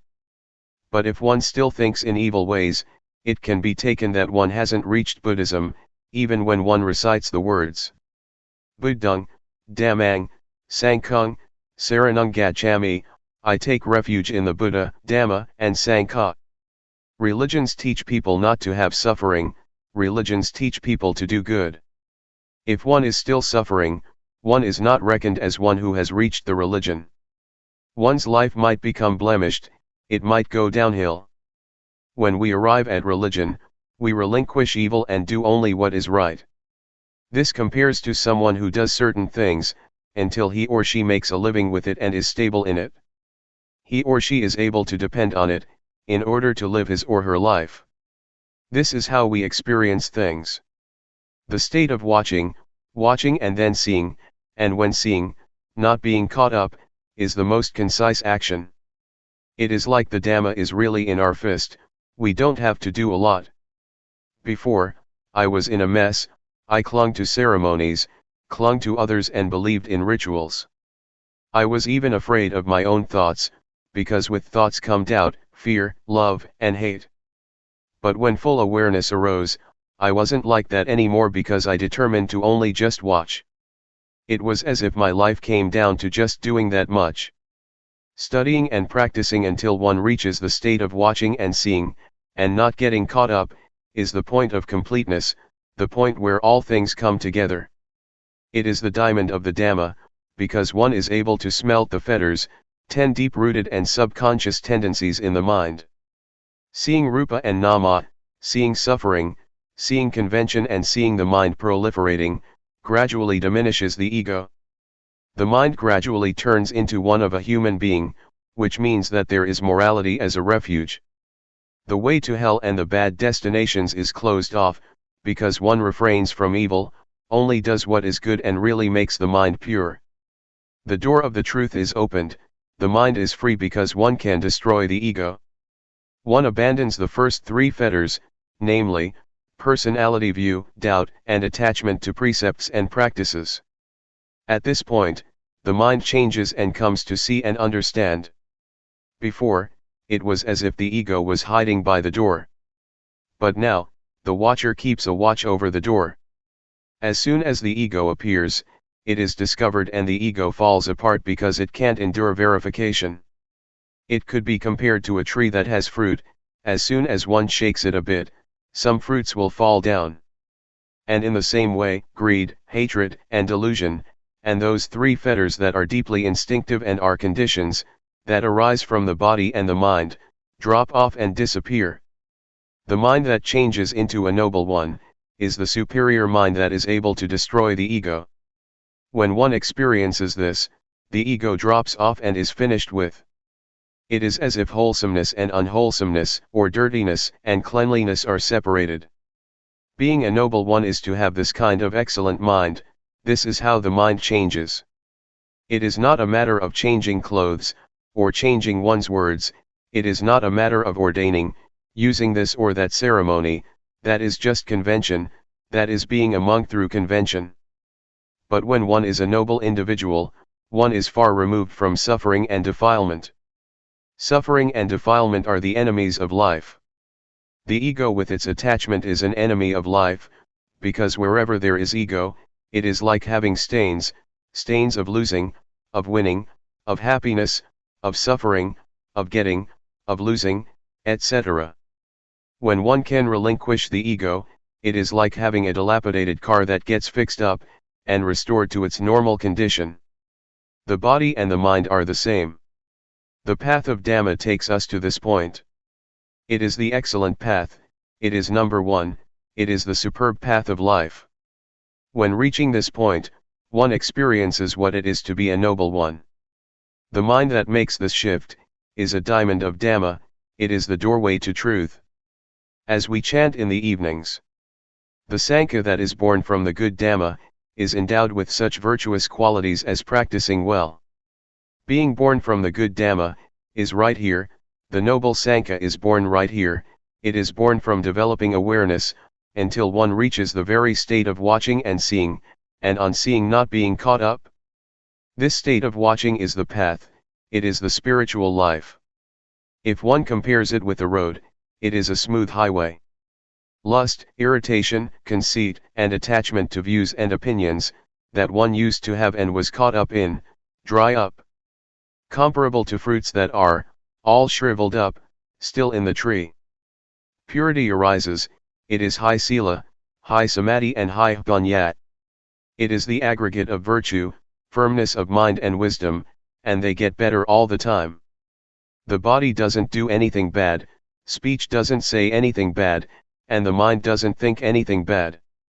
One is separated from evil and one gets further and further removed from enemies. Suppose, before, we were driving very slowly along a bumpy road full of holes. As soon as we get to the smooth highway, we can drive at ease and we don't get stuck, we can keep going.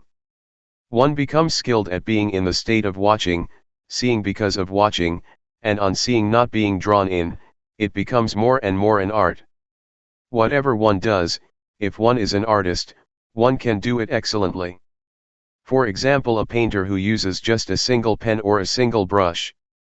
He or she is able to fluently produce an image of a mountain. It is a magical thing that improves continuously. I try to bring up comparisons through using convention, because the truth is sometimes hard to put into words. When the state arises where there is supreme virtue, firmness of mind and wisdom, the supreme spiritual life and supreme purity, one abandons the various things that used to intervene, both in the body and the mind, it changes altogether. Whatever passes, whatever one experiences, one really knows and sees it for oneself. It is like when we finish something, we know that it is finished. One reflects on the Dhamma that one knows and sees and liberated one, how did it arise? There is more and more a sense of separation and reflection, happiness and joy arise. It is comparable to being pulled along by a current, going to the sea, one doesn't have to make any effort. Or it is like a strong man, he is able to lift up weights immediately. It is the same with the paths and fruits of practice, from the first stage of enlightenment upwards. It is smooth and refined. This can destroy the ego, and the defilements starve. At this stage, no perception arises and there is no, deluded, identification, it feels like it's hard to think and get carried away. To go back and think in ways that make one be something or other, makes one's hair stand on end. Anyway, neither the mind nor the body would be caught up in it. The corruptions of mind shrink back. One can no longer think like that. Old perceptions have disappeared. It is as if one is born anew. Having arrived at this point, it seems as if the ego is gone. There is nobody left. The self has been burned up by knowledge. It is like shriveling up. It is the ending of all perception. The mind is free. It is as if a state arises that is parted, and disconnected, it looks vague and indistinct. The five aggregates that one used to cling to, that were the germ, now don't get anything to eat and so they starved and a separation takes place. Before, form, feeling, perception, volition and consciousness would work together, but they would each have their own function. Now, they dried up, everything shriveled up, as if they had become loose and come apart. Sometimes I would still be deluded enough to connect them, but they wouldn't hold together, even when connected, there were only just processes. All speech and all thoughts were purely just processes only. It was the end of proliferation in life, the finish of craving and attachment. When reaching this state, one knows that the paths, the fruits of practice and nibbana, really do exist. One knows that non-birth, non-aging, non-sickness, and non-death, really do exist. Luangpor Teean knew this matter, right at this point. The Buddha, the Dhamma, the noble Sankhya, the paths, the fruits, and nibbana, really exist. We are really able to be liberated in this lifetime. Teaching people to know this matter, can be taken to be the greatest thing in the life of human beings. It is better to teach people to reach this final goal than to teach generosity, because this leads to the end of suffering, the end of being. This is the most excellent thing. If this state arises, then help to support this teaching. If there is nobody to talk about it, there won't be anybody to listen to it, and the Dhamma will completely disappear. I consider talking about the truth to be my profession. When one takes the truth as one's profession, one has to talk. If nobody shows people how to practice, it will be the end of the truth. If you are interested to study and practice, I will arrange food and a convenient enough place, a hut or a meditation hall for you to use, so you can try out training yourself. Before, I used to live out in the country, far from civilization. When many people would come to practice, there would be a problem. Sometimes there would be a deficiency of things, which would make it inconvenient for the practitioners. But at present, I have a place, and if you're interested, I will look after things. I will be your friend as far as I can. We will share happiness and suffering. Don't suffer by yourself. I'm sure that I won't lead you along the wrong path, because I have discovered the path to some extent. When seeing suffering, one discovers suffering. When seeing something that is wrong, one overcomes what is wrong, and when one discovers the path, one can reach the final destination.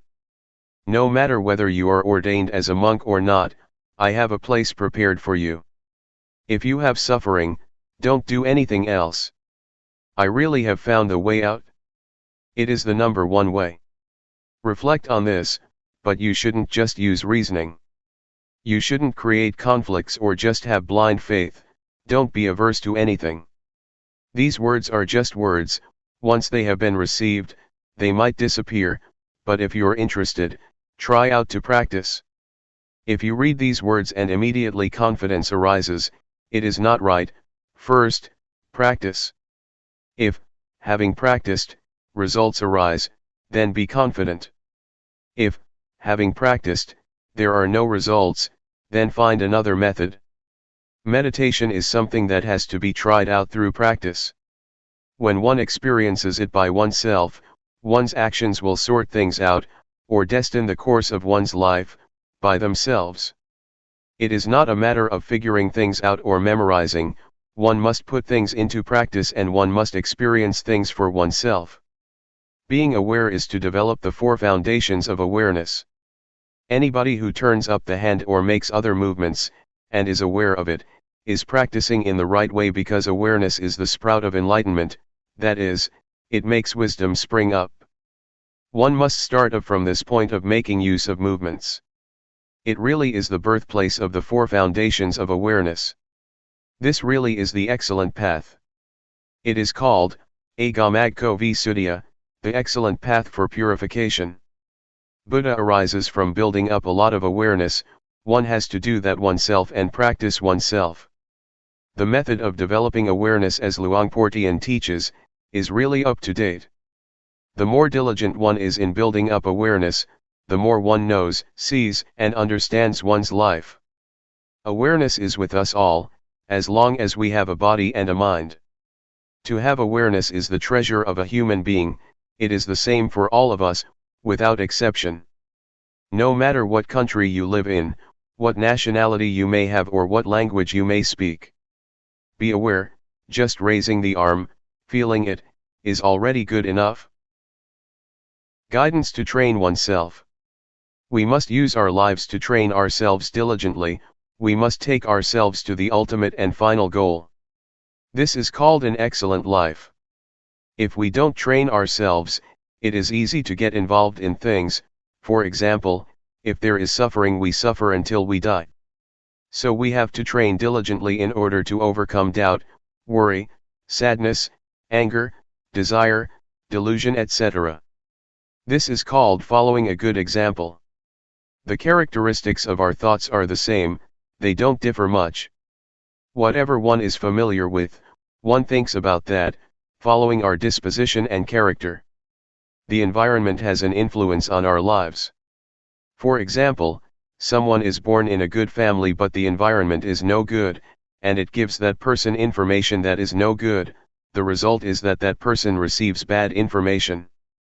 A bad past leads life to delusion and bad actions. This is a law of nature.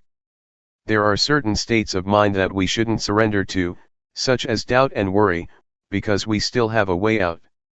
Try to reflect on the examples that good people set. The Buddha, for instance, he is the founder of a religion, the enlightened one, the one who clearly understands the world. We should study his example, so that we will understand why the Buddha, the Dhamma, the Sangha, religion, merit, heaven, and Nibbana, really do exist. If we still have doubt about this, it means that we still have suffering. We must understand these matters clearly and go beyond doubt. If one still tries to figure these things out, still doubts and worries, one still suffers. These things should be understood clearly and doubt should be done with, because there are teachers that can teach us how to know and see these things. In the past, I heard that Luangpor Teean Jidasubho was a teacher who taught how to clearly understand merit and evil, heaven and hell, and the paths and fruits of practice. Since I had doubts about practice, I went to study with him. When I first set out to practice, I still held on to views and opinions, and didn't accept certain things that Luangpor taught. I would use reasoning to contradict his teachings, and consequently like and dislike would arise. These things are hindrances that prevent knowledge and understanding from arising in practice. Therefore, when a teacher gives advice, one should first study and try it out through practice. Luangpor Teean taught me to develop awareness, which I had never come across or seen before. He taught me to have sati, and to be diligent in building up lots of awareness. Awareness, as I had learned it as a child, and at the time that I was studying the Dhamma, meant to recollect. I had trained in awareness with other methods, for example the kind of meditation where one sits with eyes closed and recites a mantra, in order to make the mind peaceful. I used to do it that way. Everybody seemed to be teaching like that, to sit with the back so straight that one starts to sweat and one gets backaches. Some people are very serious and force themselves. That's the way that I used to do it. I trained in this until the mind became peaceful, and happiness arose which was pleasant. When I trained with Luangpor Teean, he taught me to be aware and not to go for peacefulness. He taught not to control thoughts but to just know indifferently, which was certainly a strange way of teaching. Before I could catch the awareness in practicing, there were definitely many things that snared me. Sometimes, I fell back to my old practices, and as soon as I would raise my arms to do the rhythmic meditation, I would go back to being peaceful and stay with happiness, because that was more convenient than diligently knowing. An old man of over 70 practiced together with us. He advised me not to just sit there being peaceful, because that is not useful at all, but rather, to be diligent in building up the quality of knowing, to be aware while making movements. He kept guiding and looking after me. In the end I asked myself, what's the point of being fooled by thoughts? That's just an old habit. Let's train and be diligent in building up the quality of knowing. One has to control oneself by determining that, if I get lost in proliferating thoughts, I will try to be aware by making use of objects to know, such as movements of the hands. As soon as one turns up the hand, one really feels it, one really sees it by oneself. Whenever the hands move, one is aware. When one can catch the feeling of moving more and more often, proliferation gradually diminishes. In this way, I got a foundation and really saw results. Previously, I used to think about the future and the past, but now concoction would stop on seeing thought, and I would stay with the present, stay with the movements. One really knows the movement of turning up the hand, one doesn't have to wait for even a second. One knows again and again, one really knows many times. When there is truly a lot of knowing, one becomes diligent in building up the quality of knowing continuously, just as when one keeps diligently working and gets lots of work done. So, if one really catches the quality of knowing, and one is really diligent in building it up, one gets plenty of knowing. It is useful to have lots of knowing, because whenever one gets lost in thoughts, going all the way into the past or the future, the quality of knowing pulls one back, so that one doesn't easily flow with thought. Whenever one is swept away with proliferating thoughts, one immediately comes back, one is really able to come back. We're able to train and give rise to the quality of knowing in the various postures, for example, while doing walking meditation, or making movements with the arms. Whatever you take hold of, know it. The breathing, know it. Just have only this quality of knowing, and you will have a foundation. Before, I used to stay with the breathing. I would recite a mantra and seek peace, I would force myself to be peaceful. It is useful to practice like that because one gets peaceful and understands what peace is. But when I reached this state of knowing, I understood that the state of being aware and awake is something different from peace altogether. Awareness gives rise to knowing, one doesn't stay with peace. When we blink our eyes, we can know, when we swallow saliva, we can know, moving a finger, we can know, breathing, we can know. Whenever we touch something, we can know. These are examples. Therefore, creating this quality of knowing is a kind of art. It can be created in all postures and movements. All it takes is that one puts forth effort to know what's happening within one's body. It is comparable to having a set of tools that one uses to build up lots and lots of knowing. If one does it in the right way, diligence arises. There is an old saying that says that it is as easy as rolling a boulder downhill. But if one doesn't do it in the right way, it is as hard as rolling a boulder uphill. When one does it right, one gets a foundation and one becomes diligent to practice and build up awareness, without anybody having to tell one tells oneself and creates plenty of knowing. One becomes diligent to know in using one's daily life, always trying to find ways to be aware. Even though at times people or friends cause us to get lost, we make effort to avoid that. We are careful to take the chance to know for ourselves the things that arouse knowing. Nobody has to tell us.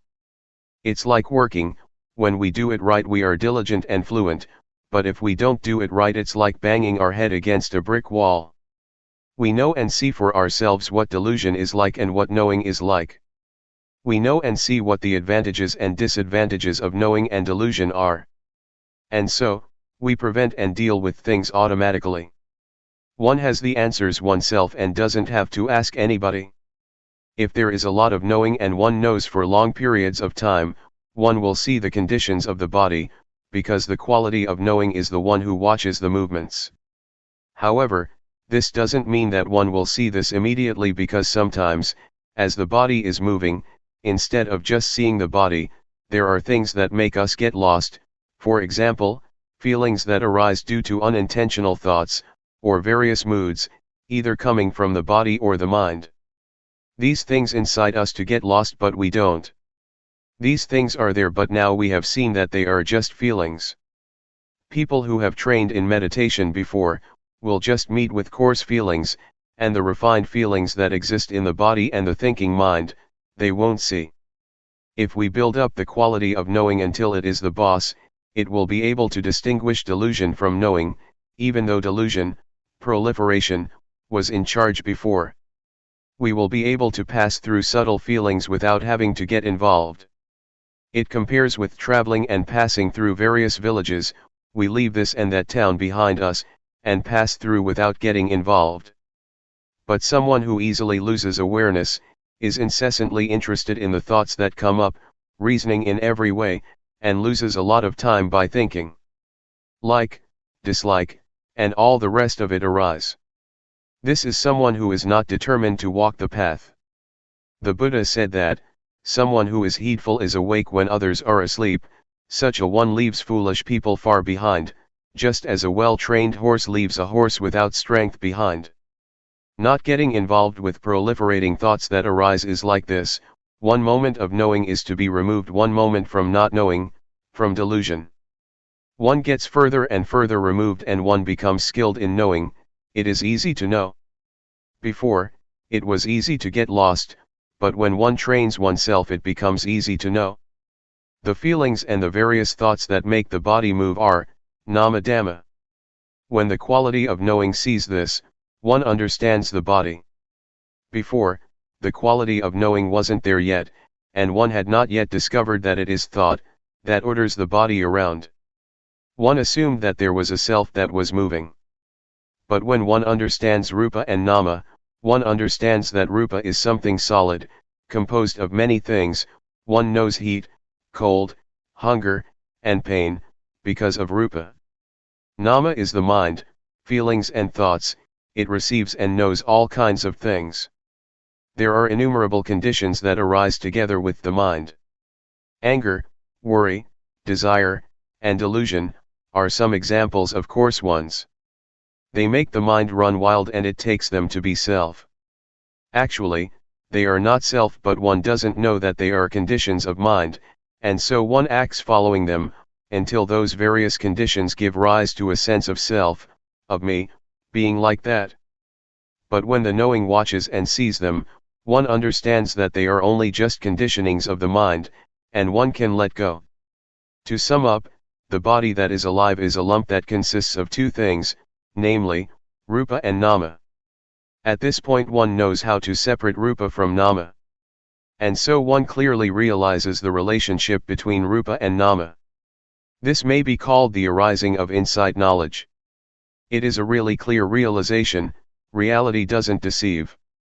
This point can be taken as a universal standard. Teachers cannot deceive disciples, and disciples cannot deceive teachers about it. Whoever comes to this stage, no matter what nationality one has, or language one speaks, one will see like this. Having seen it, there is no more problem, no more doubt. One abandons and puts things down, right there. When we have our eyes open we can see all sorts of things. For example, we see that this is a rock, that is a tree, and that is a snake creeping over there. It's good to see. If we don't see it's dangerous, but when we see, we're safe. But seeing with the eyes can still be deceptive because it is not a realization. Realizations don't deceive, rather, they set one free.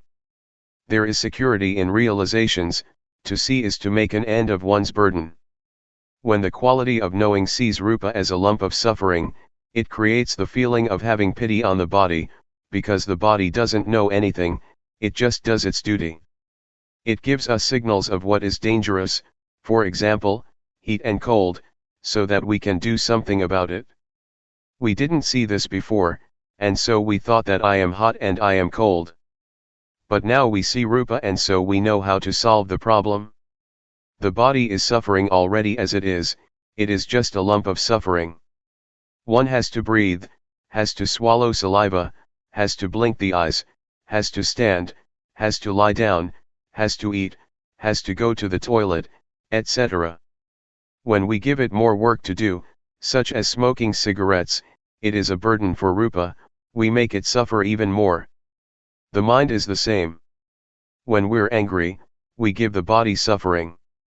This is oppression that works from both sides, from the side of the body as well as from the side of the mind. This kind of relationship between the body and the mind is not appropriate at all. When there is the knowing, or the state of watching, peace arises. And Rupa and Nama relate to each other in the right way. Before, I used to think that I didn't have suffering, because I didn't do anything bad. That was because I didn't know what suffering was.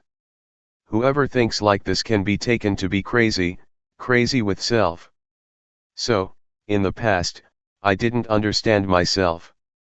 Likewise, having or being anything, as well believing one's own thinking, is dangerous because one understands that to think like that is good, and one doesn't see that there is any problem to be solved.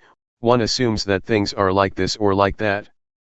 One knows through thought, one is through thought, one sees through thought, and one gets and attains through thought, when one is not in contact with the present. When we're faced with facts that contradict what we thought, we don't have a way out of suffering or out of our ideas, constructed in the past. If one knows the suffering of Rupa and Nama, one will understand that they are really lumps of suffering. Pain and sickness are conditions of the body. This is called the disease of the body. Anger, for example, is a condition of the mind. This is called the disease of the mind. When we don't know this, we cling to all kinds of things and create suffering in the mind, such as love, hatred, anger, desire, and delusion.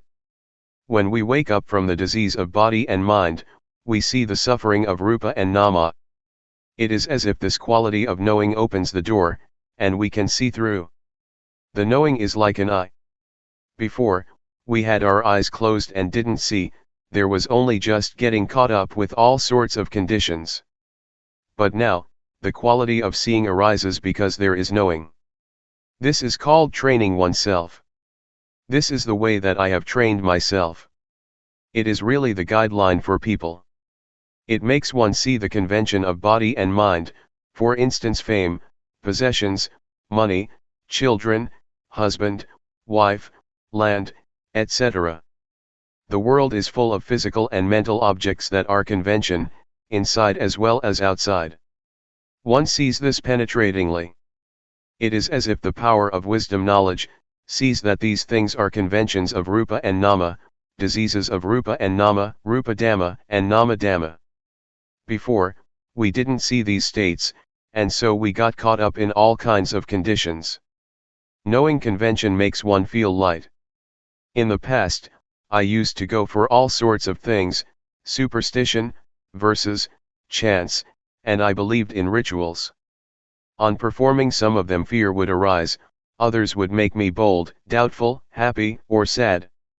I ended up with nothing because it's all nothing but convention.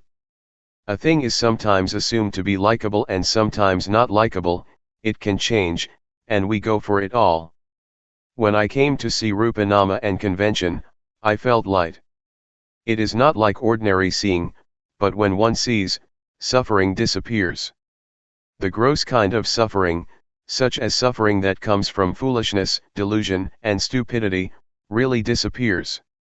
It compares to having finished one's studies, one is able to read and write, doesn't get stuck, has enough knowledge and is able to stand on one's own feet.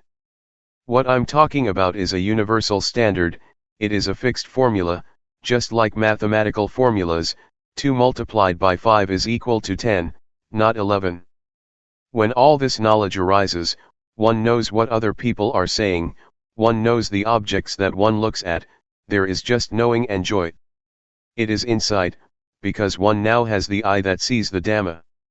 It is fun to watch, whatever one looks at, one hits it on the spot.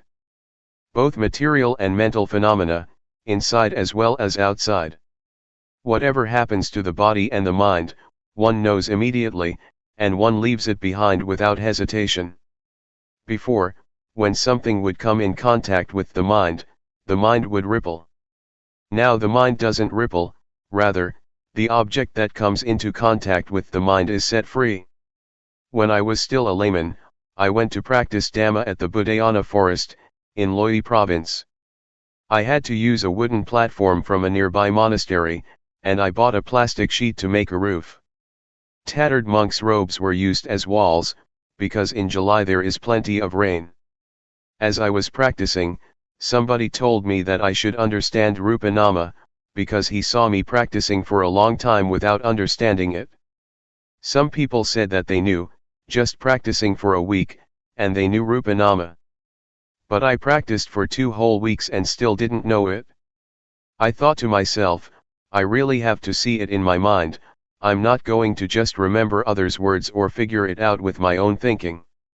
That's how Luangpor Teean taught, he taught to practice and see it for oneself. Next, I thought, Luangpor Teean used to say that he had made large offerings to the monastery, including building a ceremonial hall, all by himself. But I am a poor man, I didn't do all that. I probably don't have a chance to realize the Dhamma. These thoughts made me feel inferior and doubtful.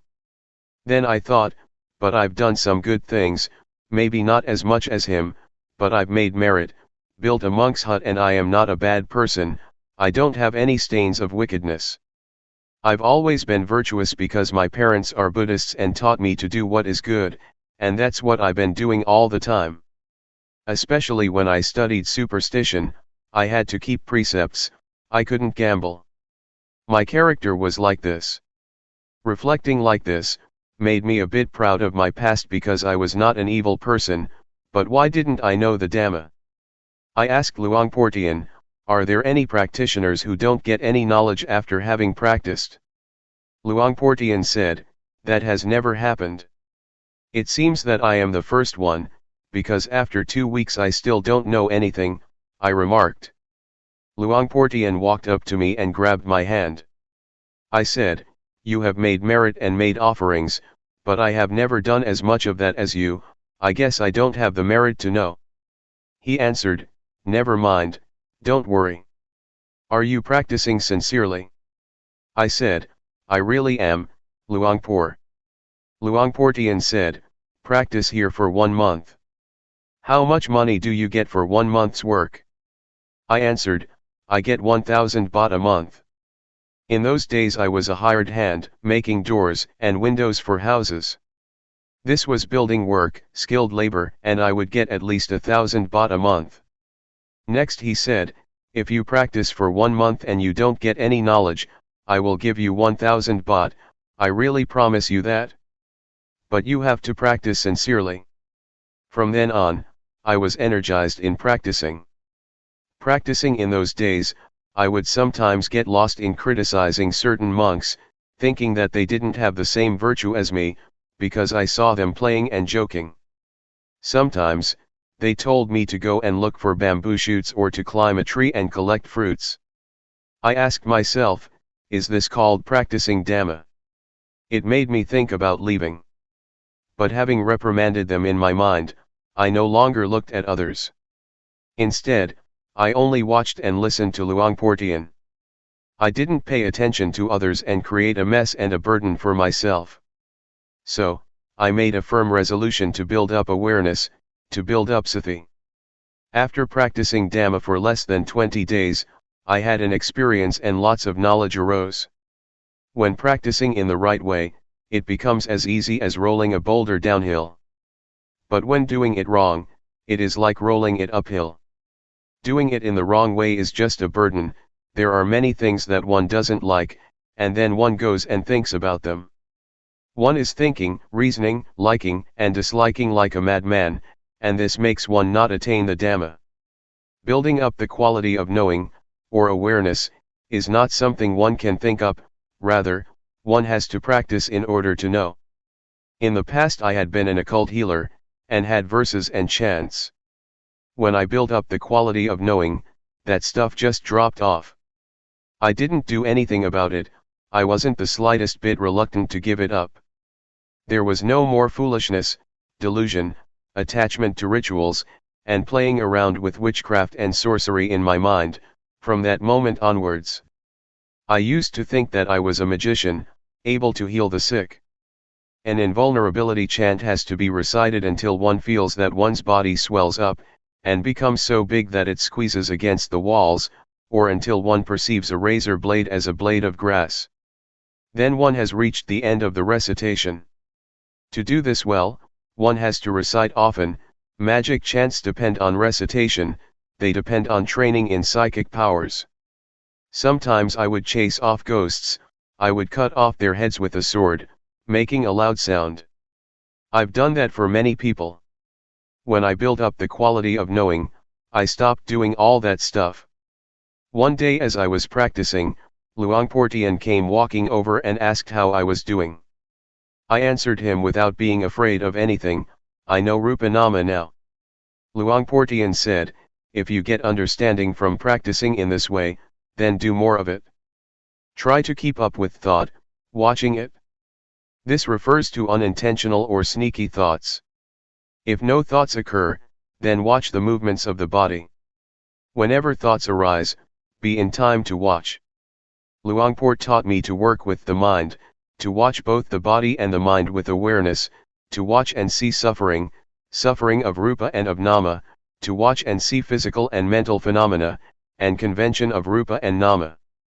When proliferation arises, one shouldn't give it priority. One should do one's duty of watching the movements of the body and the thoughts in the mind. One shouldn't give attention to thoughts that come up by themselves. Build up awareness that is in time with the thoughts arising. When one knows the thoughts in time, one doesn't incline to go with the arisen thoughts. So, it is our duty to build up awareness. When one builds up more and more awareness, in the end it suddenly meets up with thought.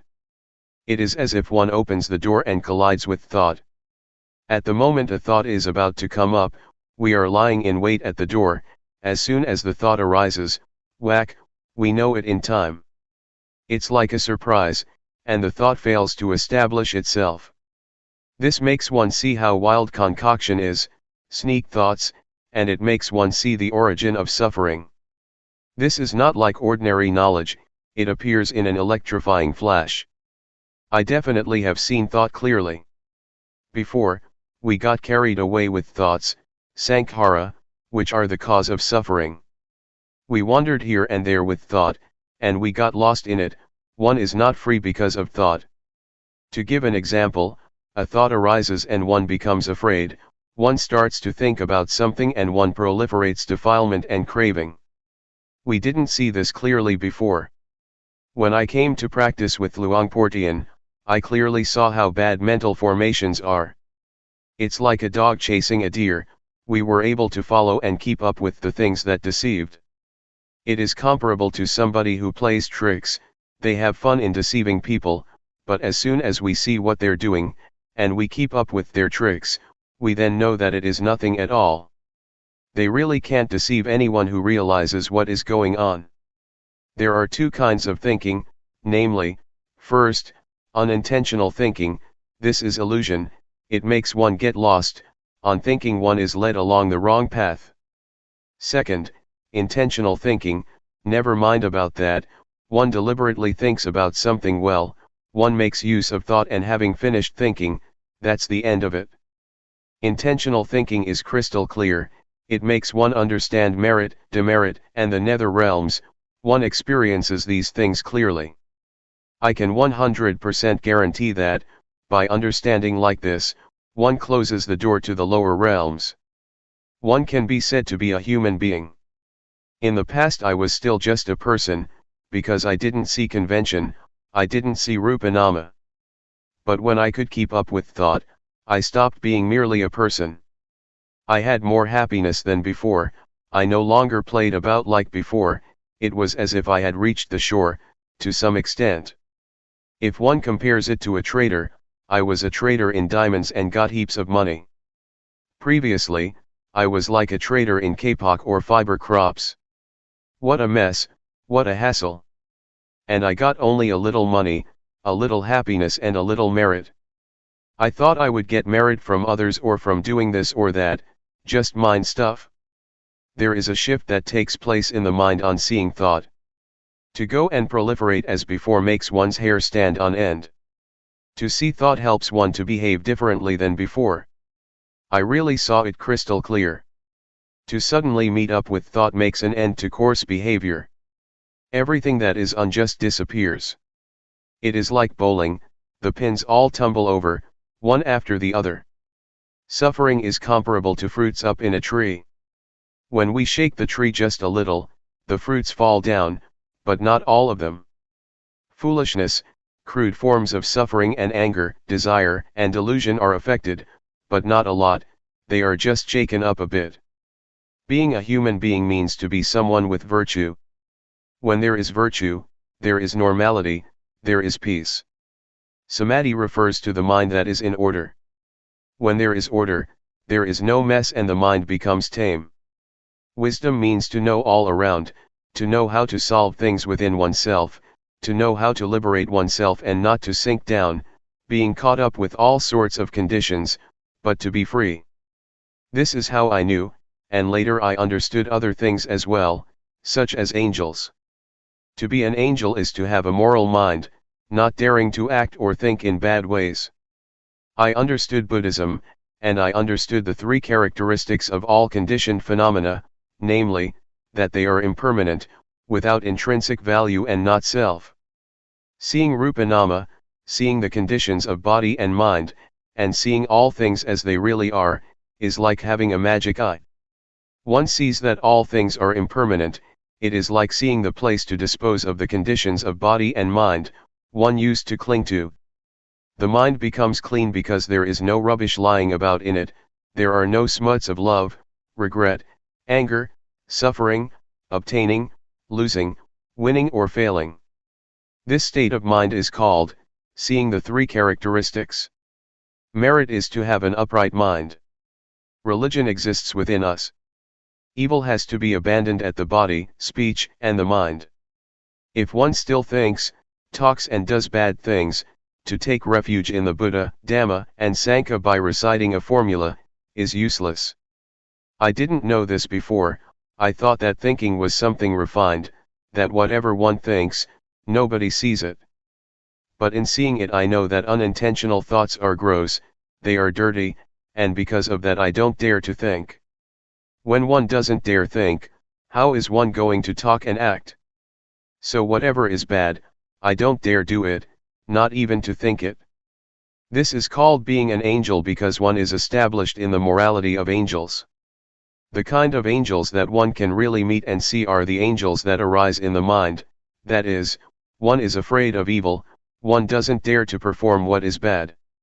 As for the conventional angels, they refer to kings and important people, who have happiness and ease, without much suffering. On reviewing the previous stages, from seeing Rupa Nama onwards, it appears as if Rupa and Nama encourage us, they don't leave us. The three characteristics don't leave us. They are like a stack of provisions, or reserve players at a sports event. In other words, they are a big army. Seeing the stages all the way through gives us encouragement. One knows, sees, and understands the three characteristics, and it is as if they keep following one continuously. To be an arahant, refers to the mind that is utterly pure. When one enters the stream, that leads to nibbana, the angels come to praise one. It is only human beings that are able to reach the path, fruits of practice and nibbana. Therefore, human beings are considered to be the uppermost beings. It says in the scriptures that being born as a human being is a great gain. In the state of being human, the mind really rises higher. It is not just a matter of having 2 arms, 2 legs, and a head on top of the shoulders. That is still not a sure thing. It might be a spook, a giant or a hungry ghost. But practicing up to this stage, one really is a human being. When one walks to the plane at the airport, there are certain conveniences. On walking to the door just opens up for us, no need to open it yourself. Going up, there is a conveyor that takes one's suitcases, one doesn't need to carry them oneself. A Brahma god doesn't have 4 faces, as some will have it, rather, this refers to the qualities of loving kindness, compassion, sympathetic joy, and equanimity. When I understood like this, it made me think of those who don't know yet. I wanted people to know and see. I thought of this and that person. I thought of my father has died. I thought of my mother. All right. I'm going to teach my mother. I'm going to teach my brothers and sisters. What I've been saying may not be all of it, but if one really studies and practices, one will know many things and doubt will come to an end. It will make one see right and wrong, this is called realization. One will shift from being a person to being a human being with morality. Training and practicing until there is realization, will give one sufficient understanding about angels, about Brahma gods, about virtue, firmness of mind, wisdom, religion, merit, demerit, and Buddhism. One won't have any doubts, even about such matters as visions, ghosts or whatever it may be. The mind will be steadfast, not attached to any ceremonies. Everything comes to a conclusion within oneself, and so one stops searching for teachers. The teaching, by the Buddha, that says to associate with the wise and not to associate with fools, refers to oneself, one's own body and mind, which are wise or foolish. To love one's parents means, not to lead oneself to do bad things and get into trouble. Respecting teachers isn't just a matter of bowing to them, rather, one should revere their goodness.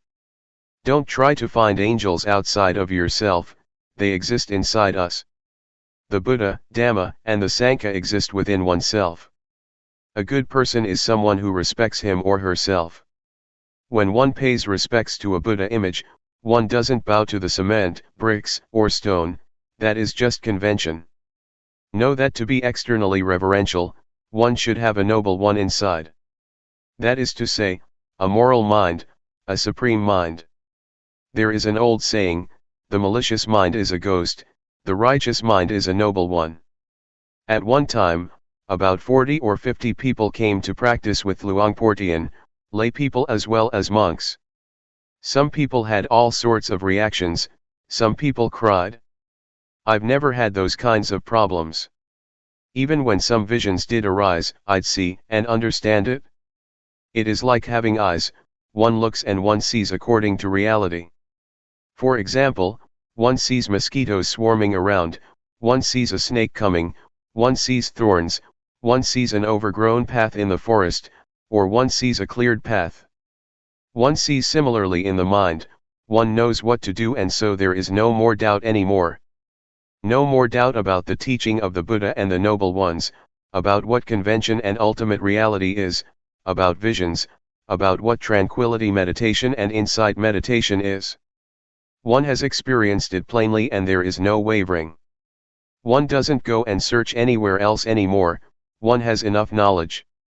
Abandoning evil, and doing what is good, is really to be done right here. At our very body and mind. One sees the mind that stealthily thinks.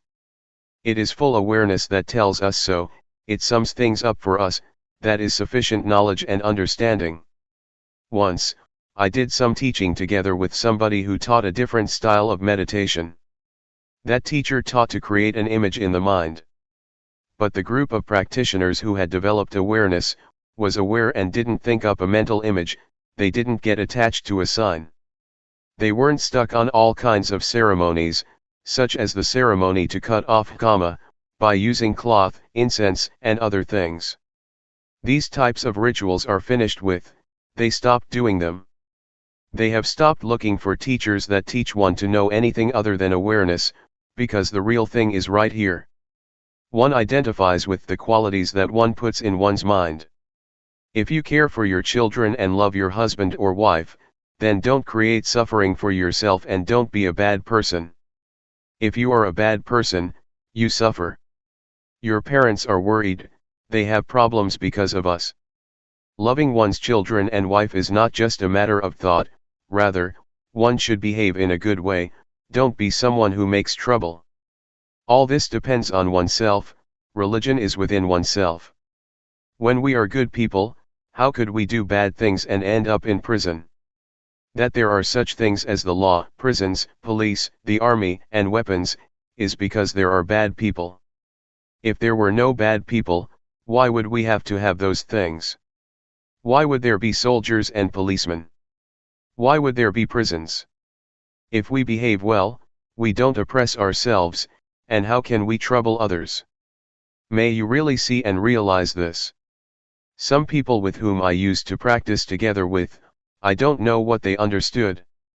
They practiced as if they knew the Dhamma, but their actions, speech, and demeanor looked off. It compares to going to elementary school and not getting good marks, not being able to read. One is not allowed to go to the next class, one has to stay where one is, because one's actions indicate that there are still things that one doesn't know. This is called, not getting good marks, one doesn't find the way and so can't proceed. If one really finds the way, one doesn't back up. Just seeing the three characteristics, is enough to pass the grade. One doesn't get involved in conventional forms, one is able to liberate oneself in a good way. It makes one incline and flow in the direction of being without suffering. One practices continuously. It seemed as if practice was shortened, it was not as difficult as before. Before, it was as if the body moving was one thing, and the mind thinking, another thing. It seemed that the one who saw thought would pull things back and solve the problem. But now, I don't have to solve any problem, only just watching, and everything comes to an end. The state of watching means to watch whenever something arises, just watching and one passes onwards, continuously. So, I came to understand, I came to see that this is the path to overcome suffering, this is the living of the spiritual life. The state of watching is not stained by anything at all, because one doesn't get caught up, one just watches. And so, one is not involved, one is able to pass onwards all the time through seeing in a pure way. The state of neutrality means that one is not caught up in happiness or suffering. There is just watching, one sees happiness, one sees suffering, one sees knowing, one sees not knowing, one sees peacefulness, whatever happens, one sees all of it. One sees inside and outside oneself, not getting caught up. Even when people abuse, blame, or praise us, we just watch what happens. Whether it's cold, hot, or one is hungry, there is only just watching. This state of watching makes one extremely nimble, it makes one pass onwards. Having reached this point, one has a very high degree of agility. Like a car driving on a deserted road, there is no need to be careful. But when one gets to a road that is not deserted, a road where there are people, one is able to immediately use awareness and wisdom, one doesn't run away from society. Compare it to driving your car in the city, one knows which one the highway is, and which are the minor roads, one knows the red lights and the green lights, one knows the crossroads and one knows what's happening on the right and on the left. This makes for safety, this state of watching doesn't get stuck and no accidents occur. There is such a thing as mental traffic, for example, having thought something, there is concoction until a mood arises. But when awareness and wisdom are there, one passes it conveniently. Similar to a car passing, it's easy. There is no traffic to get stuck in, it's like a highway, freeway, or expressway. It's the same thing with training cows or buffaloes to pull a cart. Some cows that have been well trained, come walking over as soon as one raises the cart up, no need to force them, no need to tie them with ropes, no need to beat or whip them, they are ready to pull the cart home or to the barn. They are able to avoid stumps all by themselves and they know where to turn right or left. The state of watching sees. When one sees often, one becomes more and more experienced until one is a champion. Compare it to a sportsman or woman, who has played until he or she is skilled at what they do. Or an artist who has performed many times. A professional worker has to be skilled likewise, they must be able to use their tools to create a beautiful and artistic house. Developing awareness is the same, if one trains and practices a lot, one becomes so skilled that awareness turns into Mahasathi, full and automatic awareness. Talking in terms of power, Sathi has lots of power. It is similar to flooding water, that is able to sweep along the rubbish from the banks of a river or stream. The power of wisdom knowledge is the same, when there is lots of power, one doesn't have to make effort.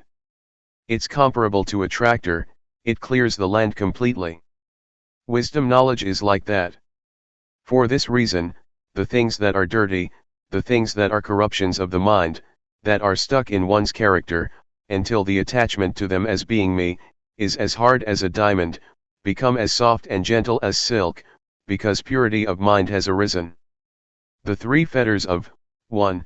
Self-view, 2. Doubt, and 3. Attachment to precepts and practices, are not just things in the scriptures, they exist in all of us. The 84,000 teachings in the Tripitaka, ancient Buddhist scriptures, exist in us, here. They are to be found in this fathom-long living body. The nature of our actions depends on our minds. One may be a spook, a giant, a devil, a hungry ghost, a human being, a person, an angel, or whatever, it all depends on our very minds. The state of watching and seeing doesn't get caught up, there is just watching and seeing continuously. In the end, self-view diminishes, that is to say, the ego diminishes. The state of watching continuously is the state of normality, therefore, virtue arises within one. It helps to destroy anger, desire, and delusion, which presently exist in us. Actually, those are the gross defilements, they are still there, but not fully, not 100%. A worldly person has 100% anger and gladness, When awareness has been developed, gladness and sadness gradually diminish. This indicates the quality of awareness. We both have moods of liking and disliking, wanting and not wanting. The state that clearly sees those moods indicates whether one is a noble one of low or high caliber. One can measure it with this.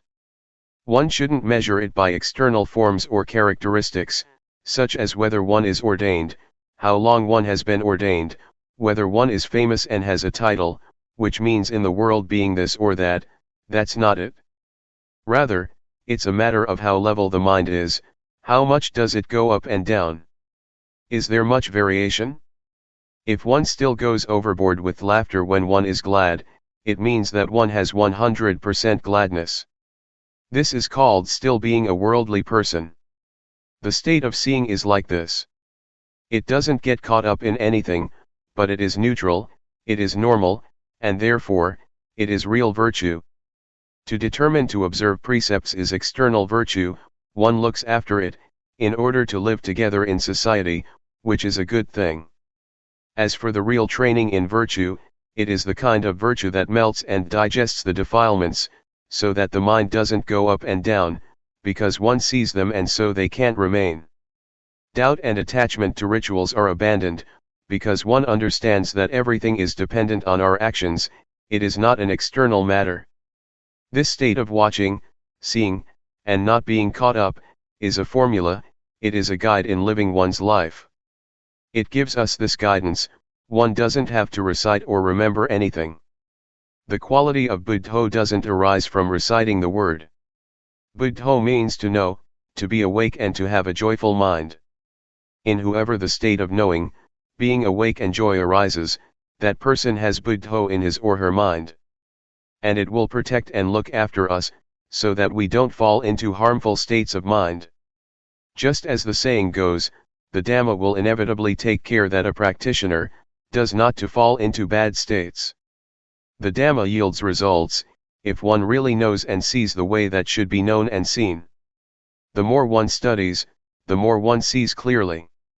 Confidence will arise as well as deep devotion to the Buddha, the Dhamma, and the Noble Sangha. The state of realization and clear knowing is Vipassana, insight. So, insight is not about seeing colors and lights, heaven and hell, externally. Heaven and hell exist in our very minds. One shouldn't pray to angels, to come and help one in this and that way, that is appropriate for someone without a refuge, who hopes to find an external refuge in an illusory way. Being an angel means that one's mind has a sense of shame of wrongdoing. If everybody were to have this quality, there would be no need for prisons in our country, because everyone would protect themselves and no one would create suffering for others. So, seeing clearly in this way makes one abandon self-view, doubt and attachment to rites and rituals. It means that one turns around and solves problems within oneself. This state of watching makes one pay respects to the qualities of the Buddha, rather than to a golden image. It makes one pay respects to the characteristics of the Dhamma, rather than to books, and it makes one pay respects to the virtuous qualities of the Noble Sangha, rather than to robes and a shaven head.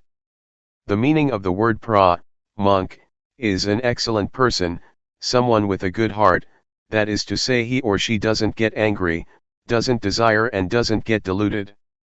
The kind of thoughts that say, he insulted me, I won't give in, don't exist in someone like that. There is just letting go, and understanding arises, clear seeing, until there is no anger. Getting and losing, happiness and suffering, praise and blame, are ordinary things in the world. Nobody can be their owner. And it is the same with sights, sound, smell, taste, bodily sensations and mental phenomena. They are things of the world, they belong to the world, they are not ours. Even sight, sound, smell, and taste have a worldly flavor to them. People don't know or understand it like this, and so they always have a sense of lacking something. For example, one is a slave of desire.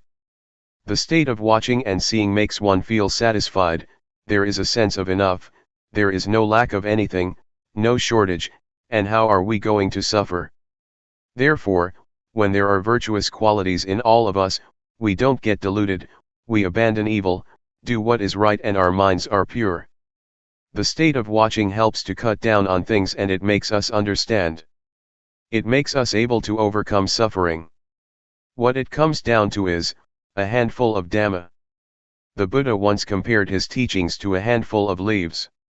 So, understanding the Dhamma is not something difficult for someone who has reached the state of watching. This is true regardless of whether one has studied or not, because attaining the Dhamma is not connected at all with studying. Rather, it is a matter of training oneself to let go of what is bad, to do what is good, and to purify the mind. That is what Dhamma is.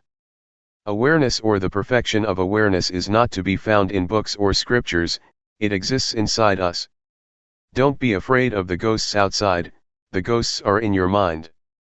In the Sutta, Discourse on Auspiciousness, the Buddha said, not to associate with fools, to associate with the wise, and to revere those that should be revered. These three things are the highest blessing. A fool here doesn't refer to Mr. A or Miss B. Gamblers, flirters, people who go to bars and nightclubs, people who drink, etc., are called external fools. But the real fools are inside of us, they are our thoughts. If we think harmful thoughts, our harmful thoughts may lead us to anger, desire, or delusion, they may lead one to defilement and craving. What does it mean to associate with the wise? It means to have good thoughts in our minds. For example, when some problem arises, we let go and don't dwell on it. Never mind, it is just the way it is.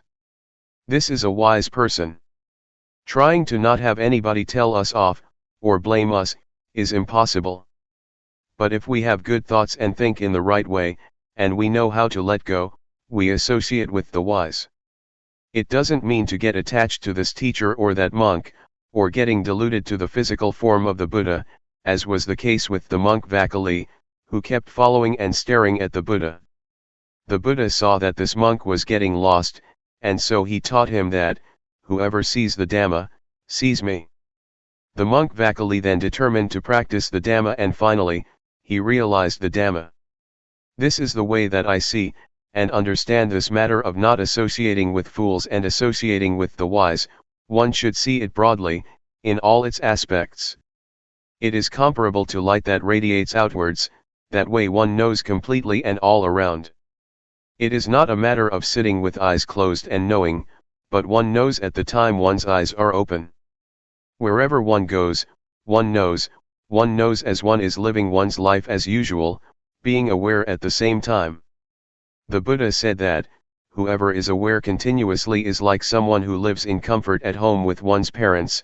There is warmth, kindness, and one is safe. What I'm saying comes from my own experience in training myself. It may not be elaborated in detail, but when you really determine to practice, you will have your own experience.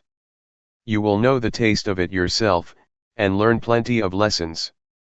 We must experience and see things for ourselves, we must let go ourselves, we must be liberated ourselves. Once we have a foundation, we will find the path. This is a law of nature. The state of watching, the state of knowing or awareness, compares to being at home with our father and mother. Of course, then we are safe, we're free from all possible dangers because our parents protect us. This befits the saying, Sati and Sampajanya are things that are of great assistance. Sati is recollection, or mindfulness, and Sampajanya is realization or full awareness. The state of watching is something superb, because there is emancipation, there is safety, there is cleanliness, purity appears, it is lofty virtue, lofty firmness of mind, and lofty wisdom. The state of watching helps support us to understand the conditions of body and mind, to know convention as convention, to know the suffering of Rupanama, to know the disease of Rupanama. And so, a transformation takes place in the mind, one becomes a human being and one who is virtuous. Pubpegatha punyatha means having done good things in the past.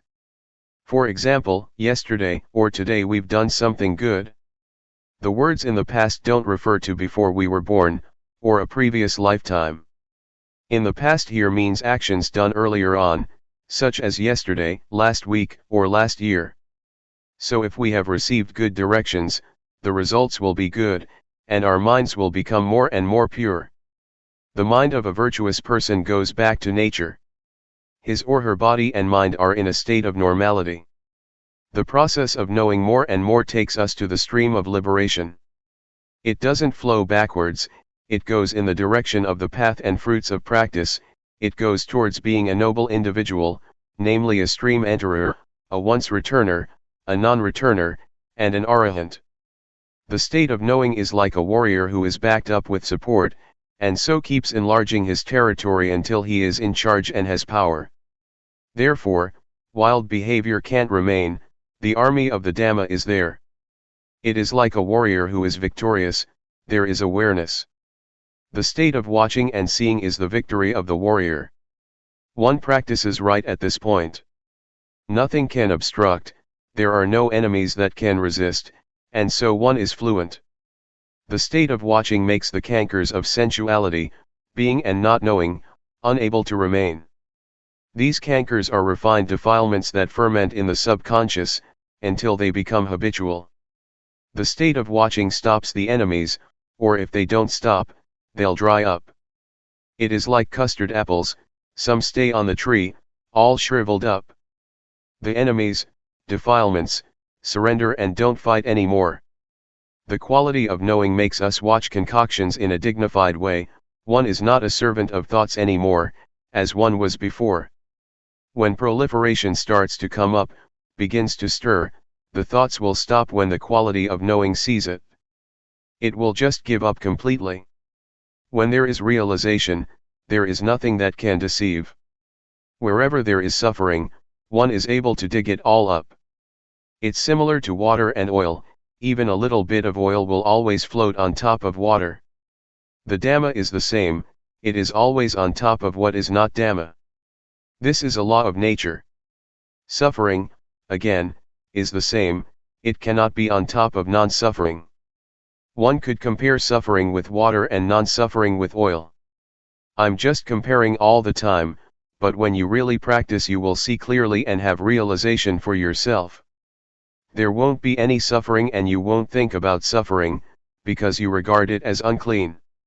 Just like someone who has clean clothes on, how can they let dirty things soil it? In case something soiled it, they would brush it off immediately. It is as if in the past we were dirty. That's why we let anger and suffering stay with us for days on end, we had never met the intrinsic purity and cleanness of the mind. But when we discover the cleanness and purity of the mind, we no longer allow dirty things to be there. The suffering of clinging to the ego is a refined kind of dirtiness.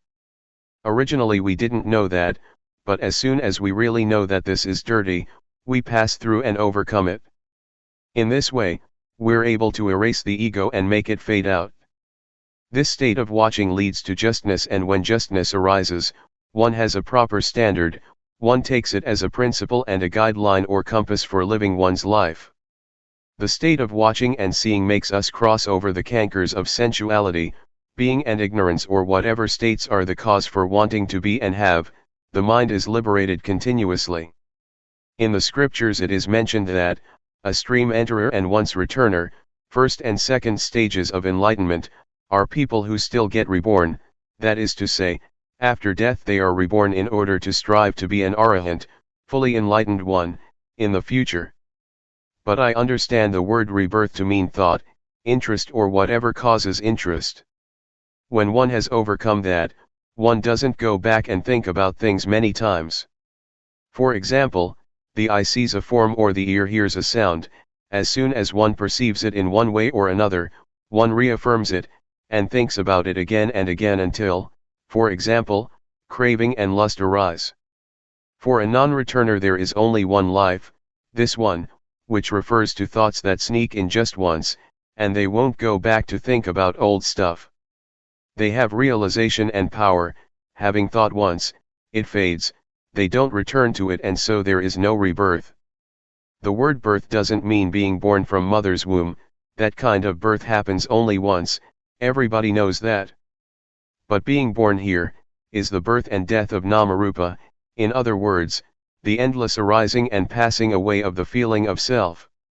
The Buddha said, "Before I attained insight knowledge, I wandered around through samsara, the round of transmigration, for countless lifetimes. I searched for the house builder, that is to say, craving, the thing that creates being. Being born is suffering each time." The words countless lifetimes stand for the arising and passing away of Namarupa. The collected birth stories of the Bodhisattva, a being striving for Buddhahood, refer to this. It doesn't mean that the Buddha was born as a rabbit or whatever in previous lifetimes, but there is nothing wrong with that explanation. The birth of a non-returner is a thought arising, which they immediately leave behind and annuls, so that nothing remains. It doesn't have value for him or her, and no karma is created. Such a one is not a servant of thought, they are free. They relate to things as being me or mine, only very little. Those things drop off. We discover and see these things without anybody telling us. It is the quality of knowing that tells us. It informs us of what is right and what is wrong, all by itself. One really sees clearly. The 4 jhana, meditative absorptions, have various factors. The first jhana, for example, has 5 factors. Jhana are hard to understand, one has to see them for oneself. One is capable of generating them, they make one get stuck because of their attraction, they give one a sense of happiness which is called worldly happiness. But the happiness that is beyond the world is without allurement. When the state of seeing arises, the mind becomes more and more liberated, and it leads to ultimate purity. A change takes place, namely, one is released from all kama. The words me, and to see, are separated from each other. There used to be always me, deep down there was still a self in the mind, but after practicing fully they become separated, and can't be connected again. It is as if form, feeling, perception, volition, and consciousness drop off and shatter like a bottle or a glass, they become unusable. At this stage of practice it is necessary to have a teacher. Let me tell you some of my experiences about this level of practice. That day after the midday meal, I didn't get up from my seat. I kept sitting until all the other practitioners had got up. Luangpor Teean saw me sitting and asked me, "What's up?" I told him what results had come in my practice. He said, "You're a fool. When those things drop off and are separated, why don't you come back to awareness?" Then I understood what Luangpor Teean meant, when he would teach that there is inevitably knowledge, meaning final knowledge, when the mind is liberated. When I got back to my hut, I put the kettle and my cup down, feeling proud of myself. After a little while, it happened again. When I looked right at the spot, I understood that when the mind is liberated, there must be knowledge of that fact. These things depend on each other. It really is the state that is beyond birth, aging, sickness, and death. It is like the 5 khandha, form, feeling, perception, volition, and consciousness, fail to work. In the past these 5 things diligently performed their duties, but now, they dropped off, shrunk up and stopped altogether. They were ready to return to nature. But one's life must go on, and so one must keep being aware continuously. Whenever one forgets or gets lost, one should come back to awareness. When one practices in the right way it cannot be otherwise. Having come to this point, it made me think back to my parents. It was worthwhile that they raised me. Their son was born in order to reach this final goal. This point really is 100% nature, one really is beyond birth and death.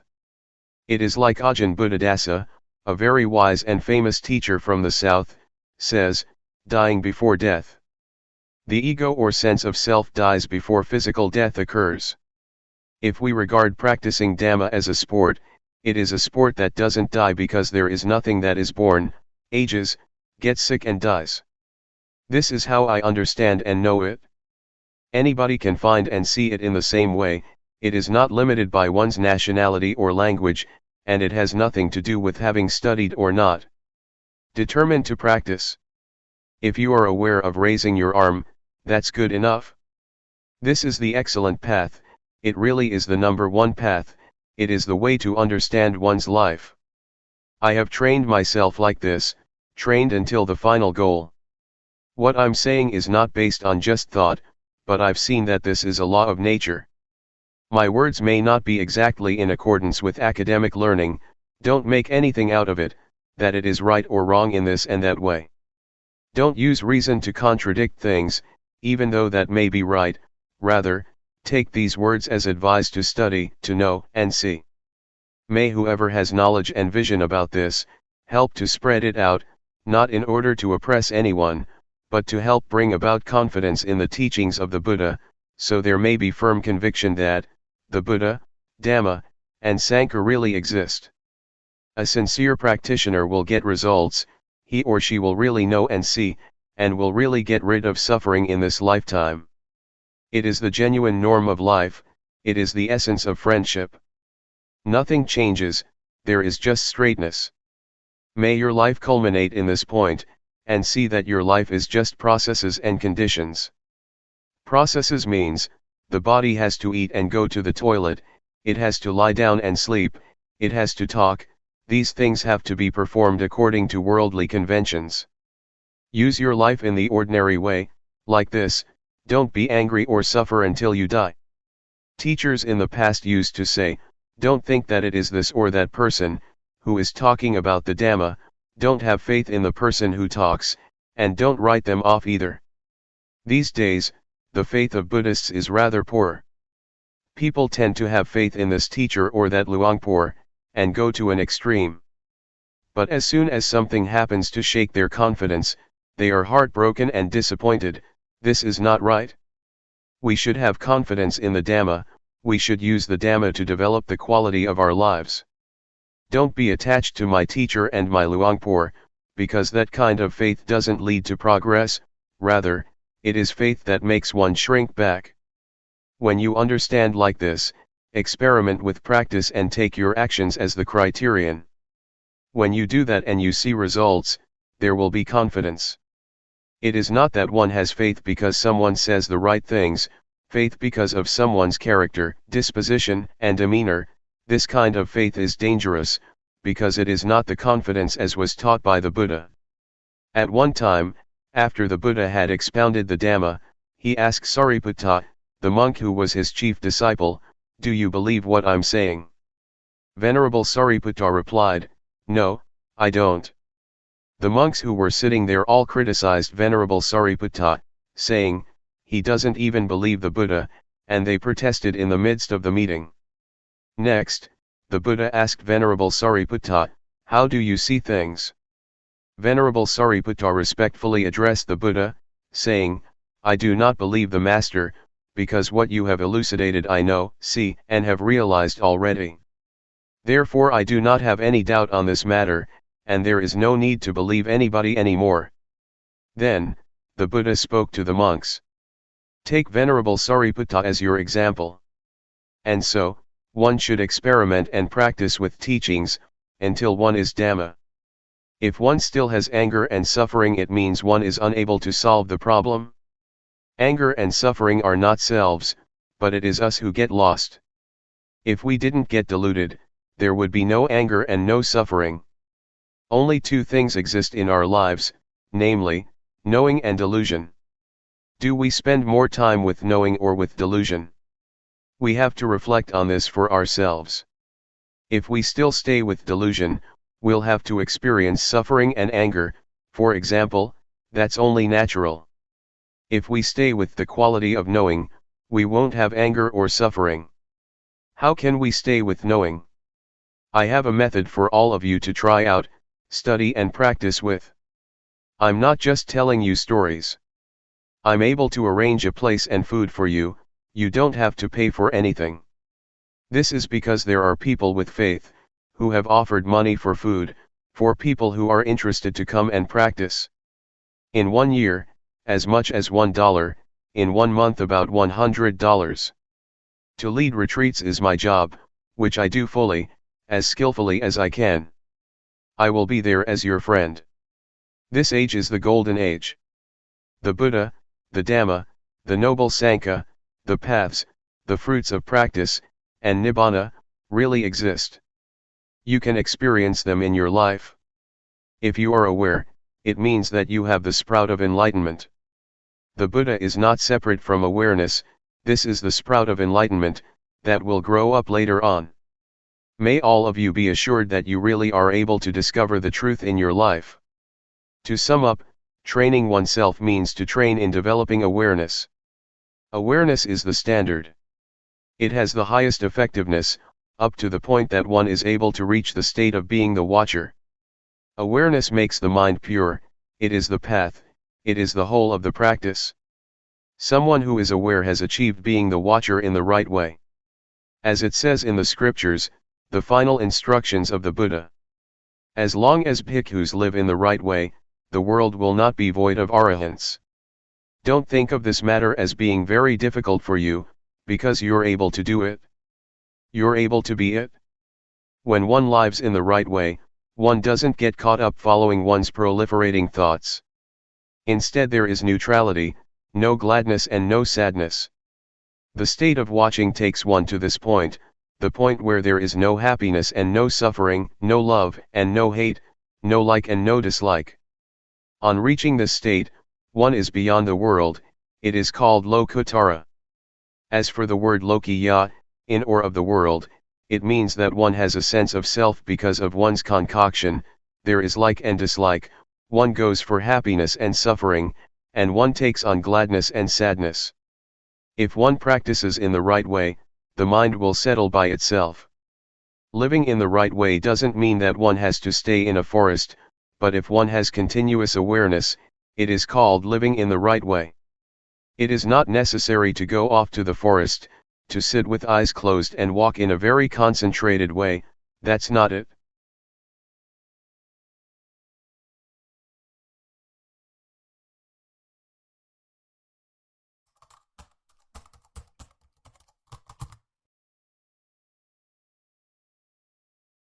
May all beings be at ease. Whatever living beings there may be,